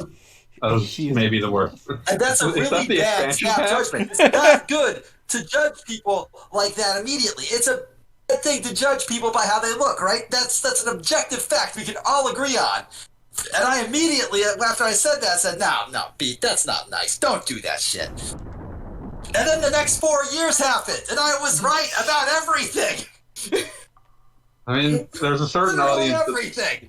There's a certain audience that self-selects for wearing a fedora. Like, this is not like fedoras are randomly scattered among the populace. This is a case of like a certain audience like seeks them out. Yeah, like the way I've described them in the past as a mirror to the soul. If you're a halfway decent person and you wear one, people will go, haha, cool. And if you're an asshole, you'll look like an asshole. They are an amplifier of whatever you are inside. I like the idea of fedoras being like green power rings. Just, for your hat. I'm not ready for the fedora lantern. I kind of am. I feel like there's a lot of potential. Ran through colors. It's time to move on. Yes. Various accessories.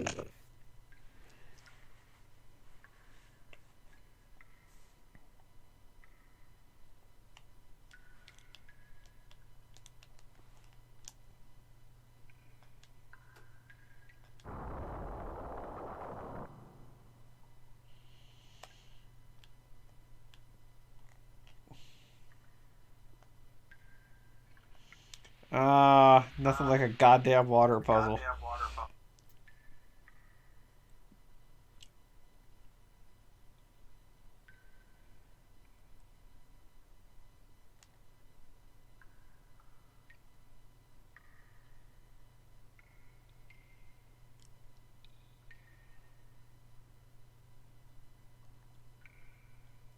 Okay, this one's the one that raises it, right? Okay, now so it's as high as it gets.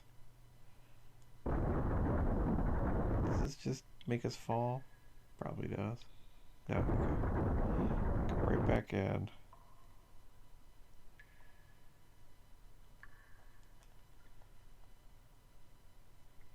Okay.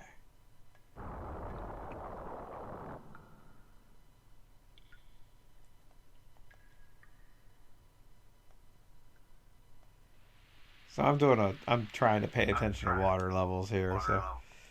Okay, I'm gonna keep go talking back. about fedoras. Yeah. No, I'm gonna go back to playing Shadow of Arcadia. God damn it. What do you want?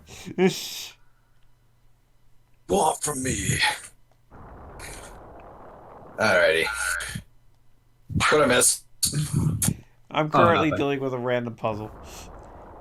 Yeah. There you go. Temple from They Zelda. suddenly, like, all the puzzles that they had planned for the second disc is coagulated here. And isn't that the best? It's like how it's like that legendary story, not legendary, but like, mildly interesting story about how the Wind Waker had several more dungeons planned for it, and none of them got to exist because time constraints and, the realities of game dev. And but all those dungeon puzzles got like reused in other Zelda games, just over the next couple of years. So I mean, they're all like, gone. that's just tradition. It's like any ideas that get held over from one. Yeah, any game idea you can't use now, you use later. Makes sense. All right, be right. Oh, wait, I have it. Okay. Okay, let me restart this. And now I remember how this thing works. There are buttons. There are switches. There are buttons that that flip switches. Okay.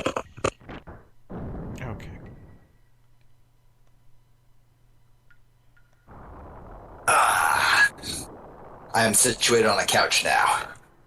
Yeah. Why don't you do Step in the that? right Sounds direction. comfortable. It is very comfortable. I am very comfortable. I mean, that's I my have not biggest played problem. Switch at all tonight. You better thank me, Goggle Bob. Wow, I'm kind I've of been impressed. super I mean, good for once, it's about paying attention fanboy to who's you. not paying attention. I mean, I know when to clock out here. This is true. This is disc 2, and all that implies. I am technically I genuinely in don't the direction of understand. the screen. I genuinely don't understand why they did this. Like, it's so bizarre. Like, can you imagine Well, I mean, I feel like being so... this is a great example of what you were talking about with they clearly designed like some of these puzzles and stuff probably for invention in other areas, because the whole point of this area is it's supposed to be like the oldest dungeon on the planet, and that's why you find the anima relic. But what does that have to do with raising and lowering water levels? Is exactly nothing. And then the boss technically has nothing to do with anything going on, so... No, I wasn't joking when I just said all of their puzzle ideas coagulated in this dungeon. Yeah, no, it's exactly what like, happened. Literally everything they had just went here. No, my thought is... I mean, my question is the entire second disc, like...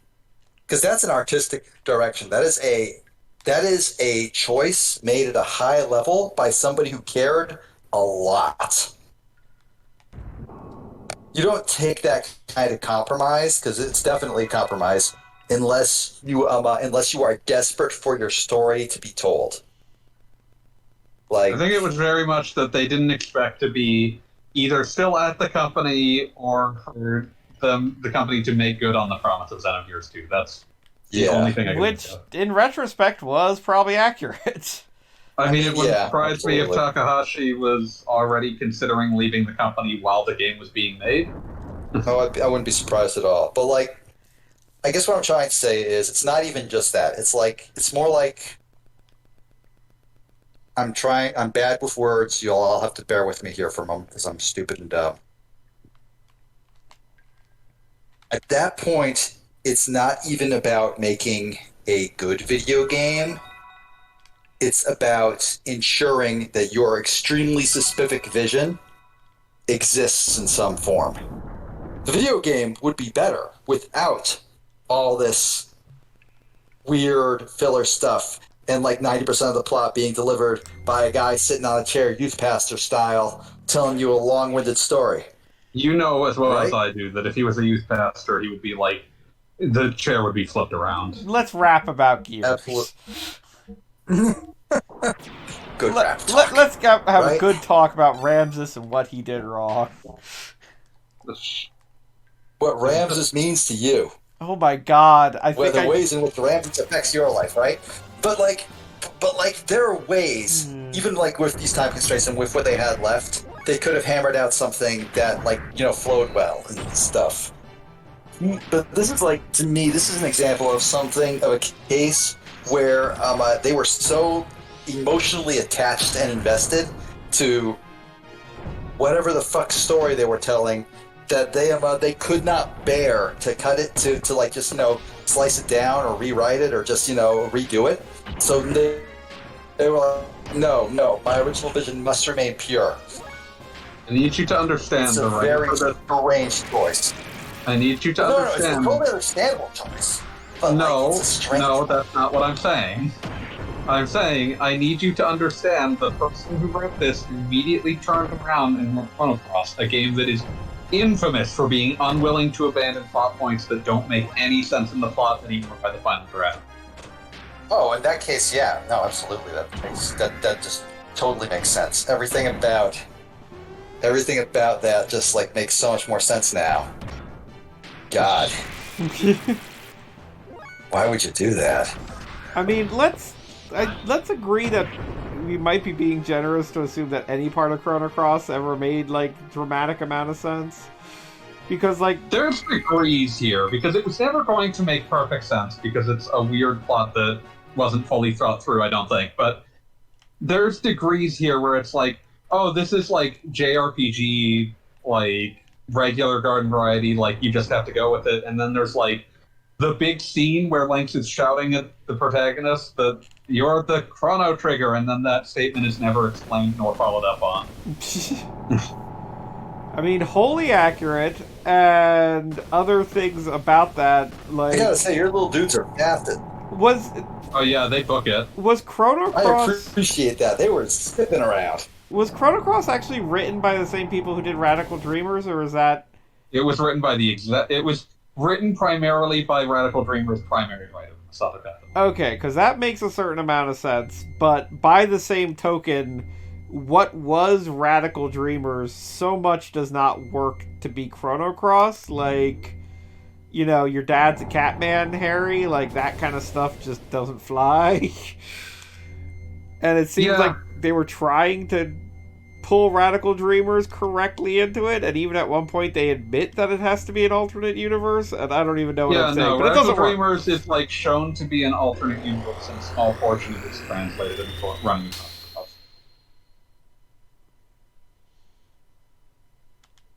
So anyway, Rico is now getting his Omni gear, and nobody cares. Oh, that's more acknowledgement than I thought he would get. This is on screen. Anyway, we'll see when we go outside. Or we won't, because he probably won't use it much. It No, looks like it was your turn. Rico, you've been in the Well, party long whatever. enough. But anyway, now we get the return of the sensational character find of 1998. Hey, Oh, Pete, who's your finally. favorite character? What? Who is your favorite character in Xenogears? The cool rat. Well, guess Who apparently what? did a war crime. Oh no. Yeah, until he became no. Prime Rat. Do I even want to see this? Oh, he's wiggling. Hey, bro. Commence Hey, bro. the Is that how we jiggling. know it's him? Because he says bro. Also because of this hammer. Yeah. Been a long I time mean, it no was see, like- bro. It was like 2 hours, dude. I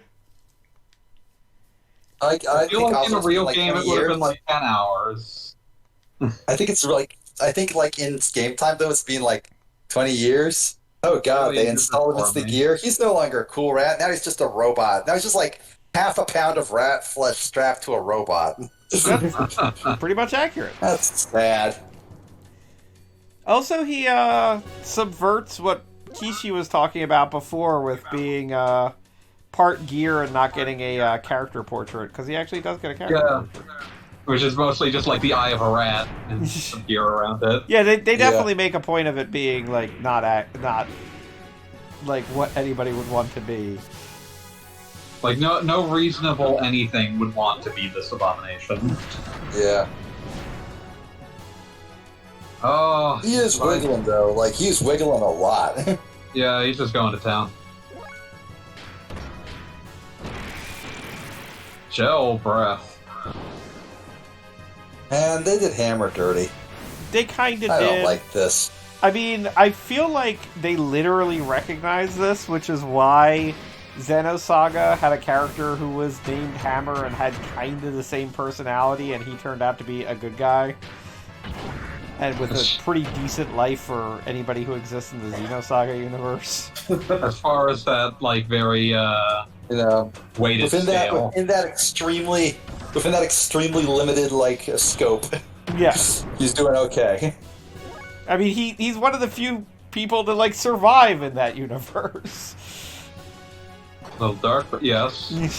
But yeah, like, the game has not yet begun to do characters really, to be fair. I don't like the sound of that. I just don't.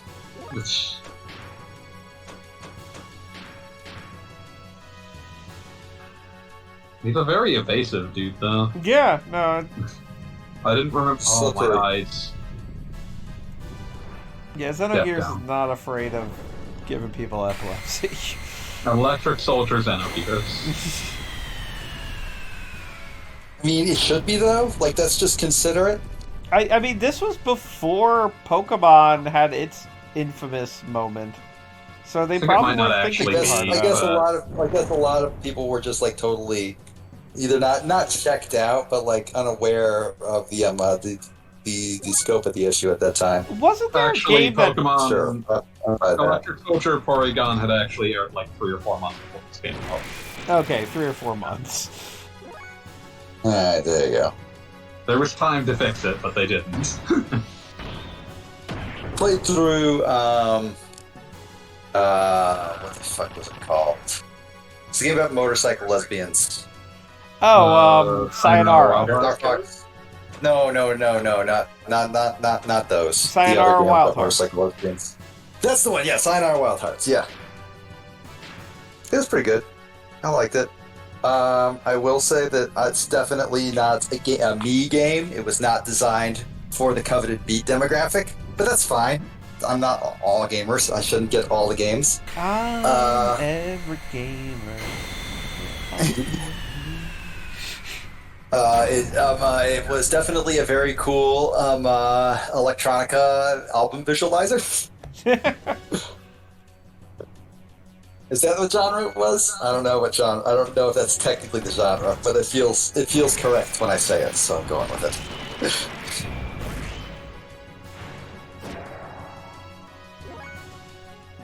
But yeah, it was neat. I do not regret playing it.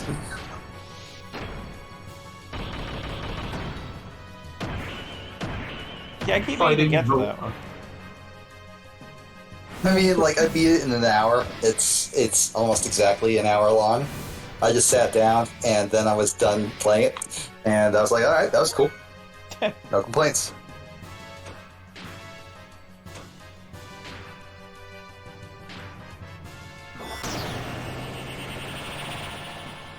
There was one level in there where even I start getting a headache looking at it. I don't have, like, epilepsy or anything. It was just very nightclub floor lights cranked up to max, like, luminosity. But, like, even that wasn't that bad. Well, And like I said, it's an electronica album visualizer.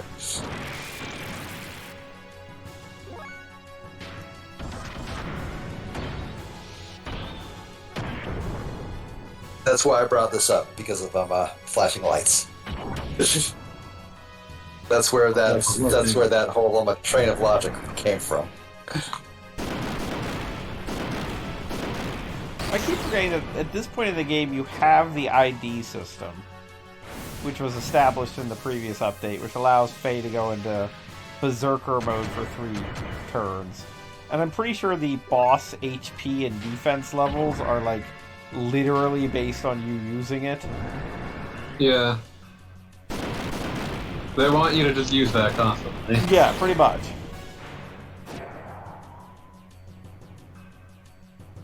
And now we get the infamous choice of this game, if memory serves. Is this, like, actually what activates? I want to look this up so that way I don't have to do this again.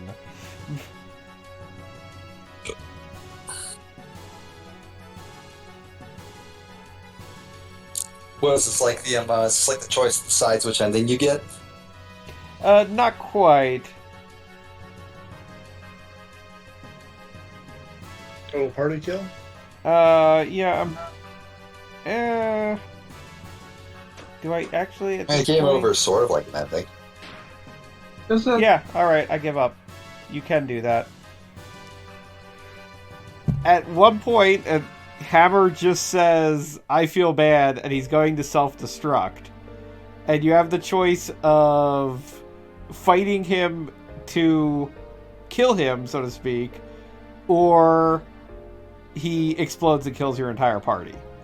So you could either risk it and try to win the rare item that he drops, which gives you half off at shops, or you can just say, nah, I'm not doing this, and run away. The end Don't result worry, for you don't Hammer, have much though, to is the buy same. left at this stage. Yeah, and there's a save point right there, but, like, after the power outage earlier, I do not feel like redoing this dungeon, or this area, at That's least. a bro far too strong. Man, I am mad at how they mistreated Hammer, because I liked Hammer. I mean, that is... He has mad skills. Yeah, see, I mean, legitimately, this is one of those parts where I feel like Xenogears nails it, because you're supposed to like Hammer, and you're kind of supposed to understand that he is vaguely shifty. I mean, you literally meet him in prison, and he's, like, fencing stuff. But you generally like him, and he's friendly, and then he kills your mom. And then he turns into a giant robot. and then he explodes. It more just feels I like they get it. ran out of ideas for what he should be naturally doing in this plot, and they were just like, get some Yeah. cheap drawn out of it. I see the value, I suppose, of taking a character that you actually like and making him do bad things and forcing you to grapple with that. That's all valid. And That now Faye is said, going to talk it's all about just it. kind of out of left field. I don't think it's very well written. And we're back in the chairs. I mean, at least this time Faye's back talking in the about chair. Hammer. Hammer's smile. Was that the look of joy from attaining power? Or the look of relief from the pain that was brought upon him by his mutation? You put cloak around friend. Harsh. Wow. Like I said, they did him dirty. Was he finally happy then, strapped to a robot and turned into a giant war rat? Big war rat. And then Ramsus shows up at Kane's, just, randomly brandishing a sword. Like, nothing to worry about there. Hey guys, it's me, Ramsus. Just showing up in your art gallery, Kane. Nothing to do here. I don't know if I didn't catch this earlier, but Breakman volunteered to be a replacement esports voice actor. Awesome. Yeah, sure, man. We'll bring you in on that. We got like a whole bunch of roles not cast, I suppose you would say. Because most of the characters are new, right? Like there's 3. Yeah, most of the characters are new. Jet and Bolt are returning. And I think that's about it. I think there's some flash forwards to new team, but other than that, yeah. No, I think who did Mars play in the first run? Like the one He played the older brother kind of dude that's kind of creepy. Yeah, he played the older dude. No, Mach is the Mark's main protagonist. Yeah, Mark's protagonist. It was fucking Bolt is the villain. Let's see. I'm gonna look it up. Estelle. She played Estelle. Oh, yeah. Estelle was the nice guy who probably has a body in his basement. You just got big, weird creep energy from him. Oh, so anyway, Kane just got decapitated. How's it do? Floating amongst the paintings. His paintings got sad afterwards. Do we ever get an explanation for what's going on in that room? No. Okay. I'm just assuming that it's been way too long. It is the painting room. We don't worry about it.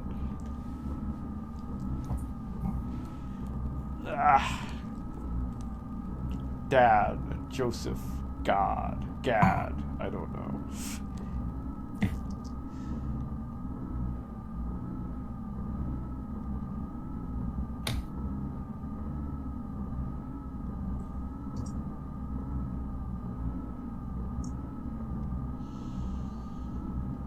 So, if anybody really cares, surprise, we just did everything the villains wanted us to do. That's literally all we did on this update. Completely gutted. No, really? Yep. Wow, I can't believe it. How shocking. The time of the gospel has come. And now, as the prophecy has foretold, the key goes into the keyhole. That's a really lame prophecy. Kinda?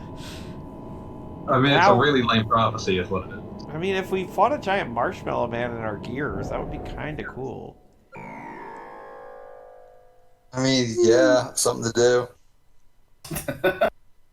Some Sephirotic nonsense. I wouldn't get pissed off at that. Maybe. No, I would. No. You know me, I just like being mad. Yeah, I worry about you, man. So do I. So do I.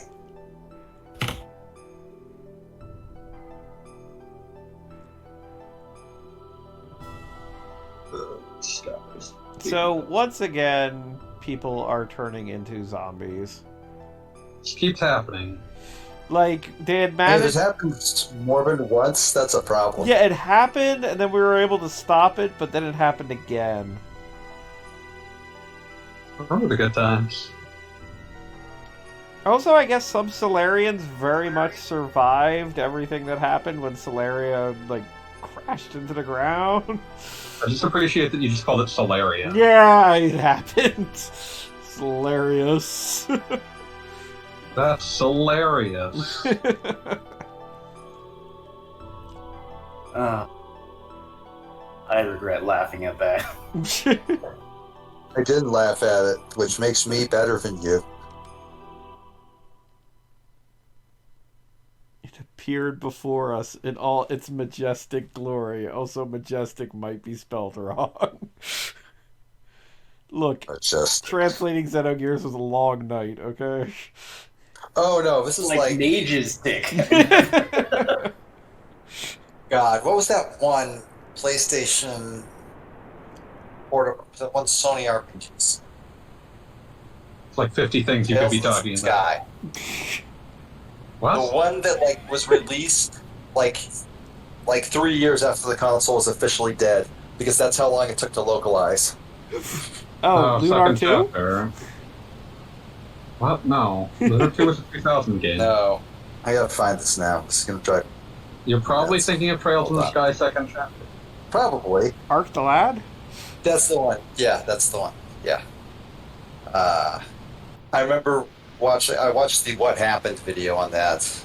Shout out to Matt McMuscles, who will never, ever know me or see this. Man, I wish he was actually good at making jokes. Yeah, same.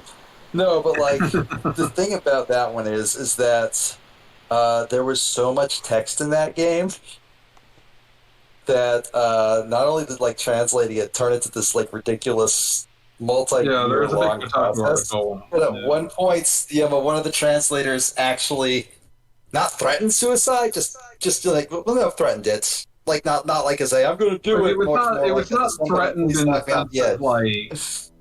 It was not threatened in the sense of like a big public display. It was just like, oh yeah, no, definitely considered it. Yeah, definitely thought about it. See. But like, because like it was Carpe Fulgur, who previously had done like Reciteer, which was like a very text-heavy game, but like orders of magnitude smaller than Trails in the Sky, which is just a mind-bogglingly text-dense game.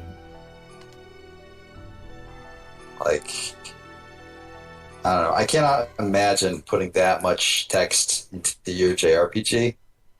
And JRPGs have a lot of text to begin with. A lot of it's just like weird fluff stuff. It's not really fluff in the sense that like it's to give texture to the world. Like that's what makes the game charming. Yeah, like, sure, I get that. I disagree with the description of fluff, because fluff implies that it's not doing anything where it is. But all right, maybe that was a poor choice of words. I will concede that point happily. No, I guess you're right. Yeah, no, it's texture. There we go. It's texture. That's the best term for it.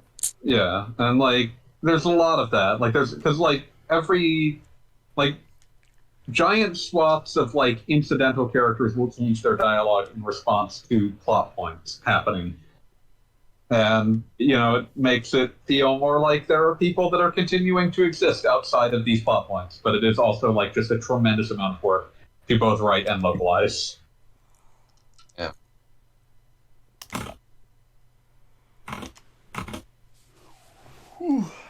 Okay, so what's happening in the game is right now Faye is identifying that Ellie has become too Mother Teresa to be part of the party at this point. So, because she is Mother Teresaing too hard, she is not allowed in the party anymore. This shit's stupid. Like, she is like... So, wait. She has too much compassion, she has too much to be allowed to fight.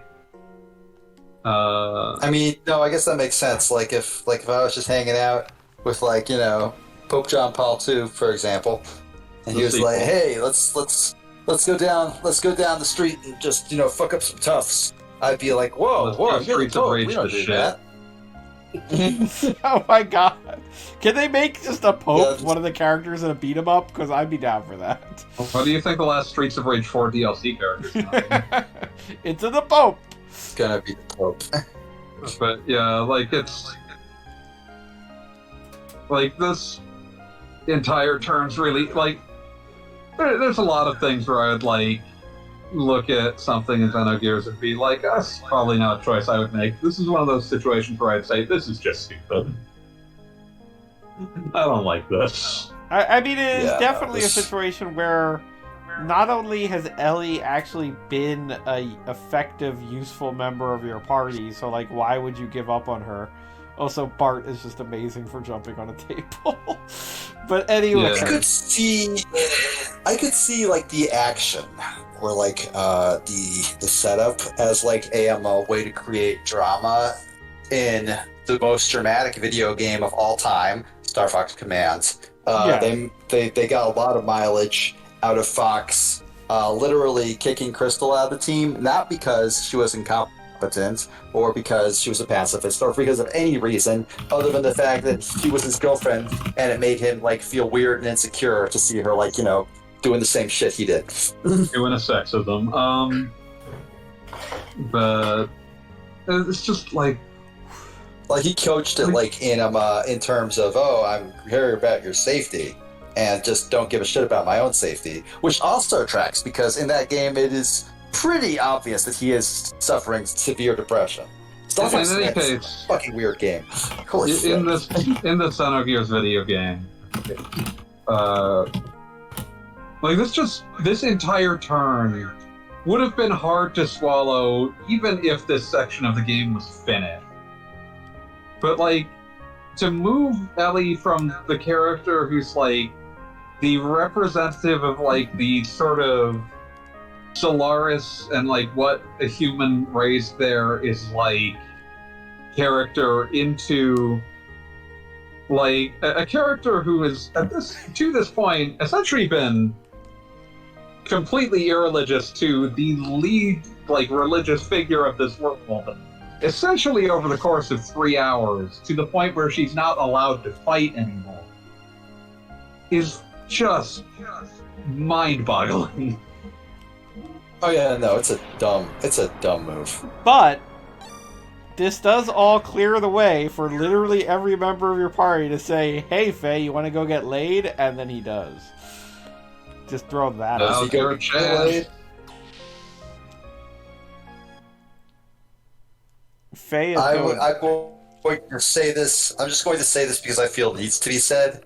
If like I was in an RPG party and the like weird mascot animal Chew told me to go get my nut, I would literally just die right there.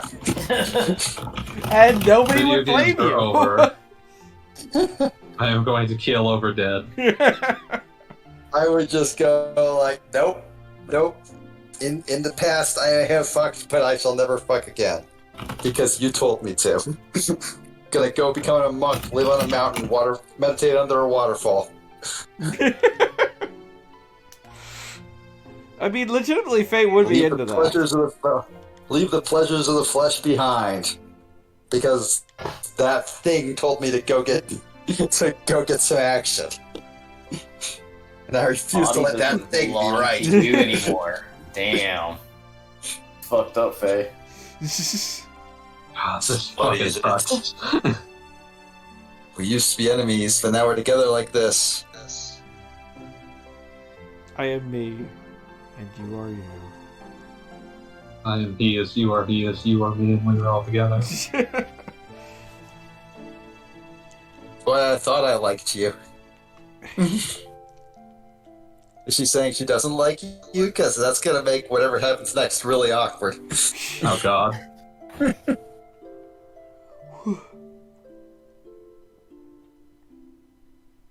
Here. Just overlay the fucking sport PSP skills I'm playing Nutland on this. Oh, but as we were saying, like, Ellie was literally introduced by pointing a gun at Faye, and the idea that she eventually becomes kind of a pacifist is, like, maybe there's a cool arc there, but yes, definitely had to last In few the hours. release game, it's super duper unearned. Yes, super duper unearned.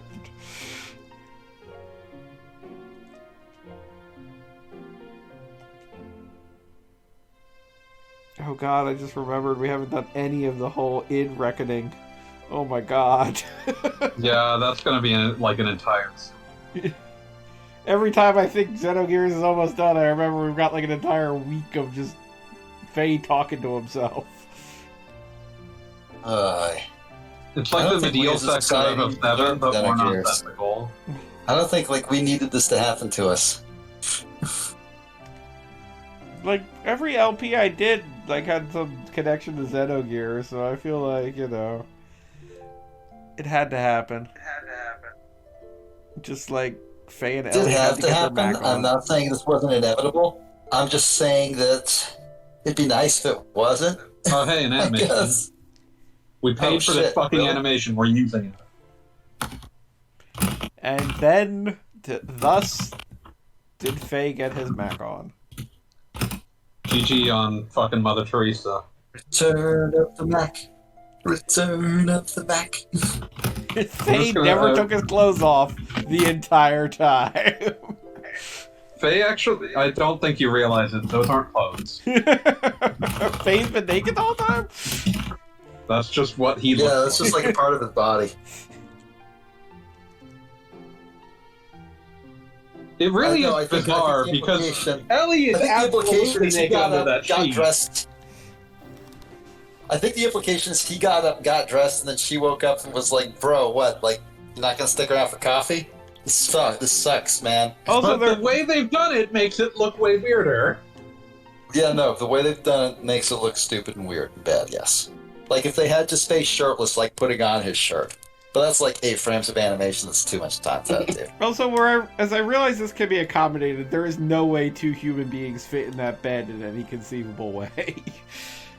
I mean, if they're on top of each other, it doesn't matter, but that's getting into semantics. I mean, they're in a submarine. This is not a comfortable place. Like, they couldn't have pushed 2 of the beds together or something. They have those rails on the side. Oh, yeah, no, true. No, it's a non-starter. Plus, they're probably bolted to the floor. It's a submarine, as you said.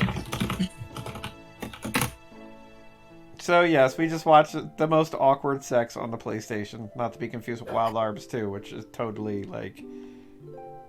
I still feel like there's more awkward, like... Forget how much... Who had awkward sex in Wild Arms? Forget. Ashley, Wild Arms 2. He and his girlfriend.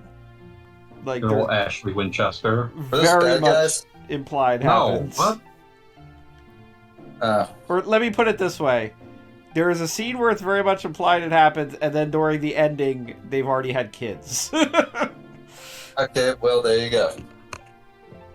Listen, everyone just needed to have, like, the sheer strength of will of fucking Grandia's ending, where it's like 10 years later, and we're not just having a kid, there's an army of children. Yeah.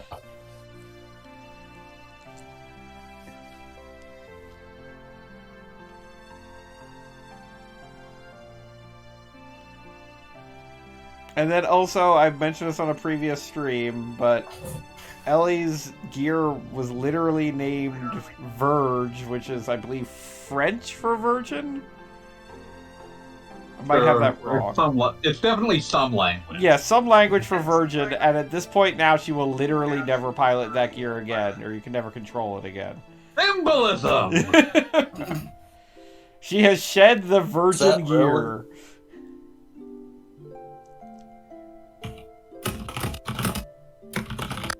Huh. Subtext that are all the virgin gear versus the Chad sex having potion.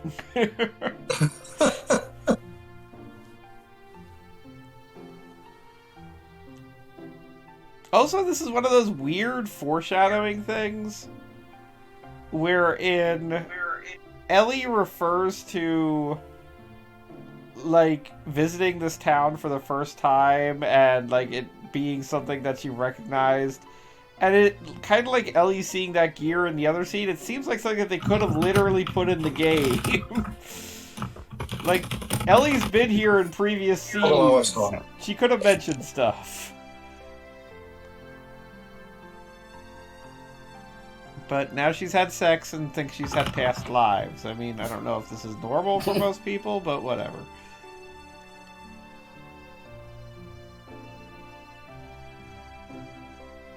Oh, and this is basically Ellie's denouement if nobody's paying attention. Denouement. Yeah. I say Don't worry, words there's no hard. 15 hours of game left. Yes, but this is basically Ellie's. Thanks for playing. I'll talk to you guys later. See you next mission. We took the female lead and threw her into doing something boring and largely unrelated to the party and not well explained. Did you remember our submarine can fly? I forgot about it. Man, that did seem vaguely familiar. Just weird.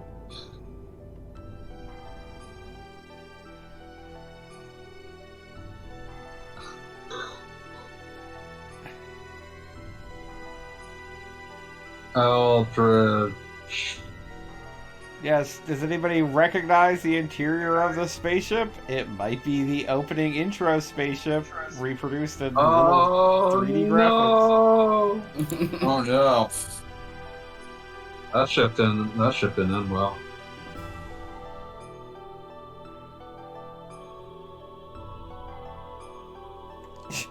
I About always love it. 10,000 years ago, I'm surprised there's even a ship there at all. After 10,000 years, I'm free! Open a menu. Can I? We joke, but that's still the greatest intro to anything ever. Okay, you know what? It's 10 after 11. Faye just got laid. I think this will be a good stopping point. My for right capacity to pay attention has waned completely. Yeah. Oh, yeah, no, we've been at this for a while. now. So we It will is pick time to this stop. up next week. We are approaching the 40-hour mark of this game. Holy shit. And we will pick it up next week with a fight against Slug God. Plugma. Slugma! You know, good. So everybody, Nuts. thanks for watching. Thanks for being in the chat. Brakeman, I will read whatever you said later. I can see it from here.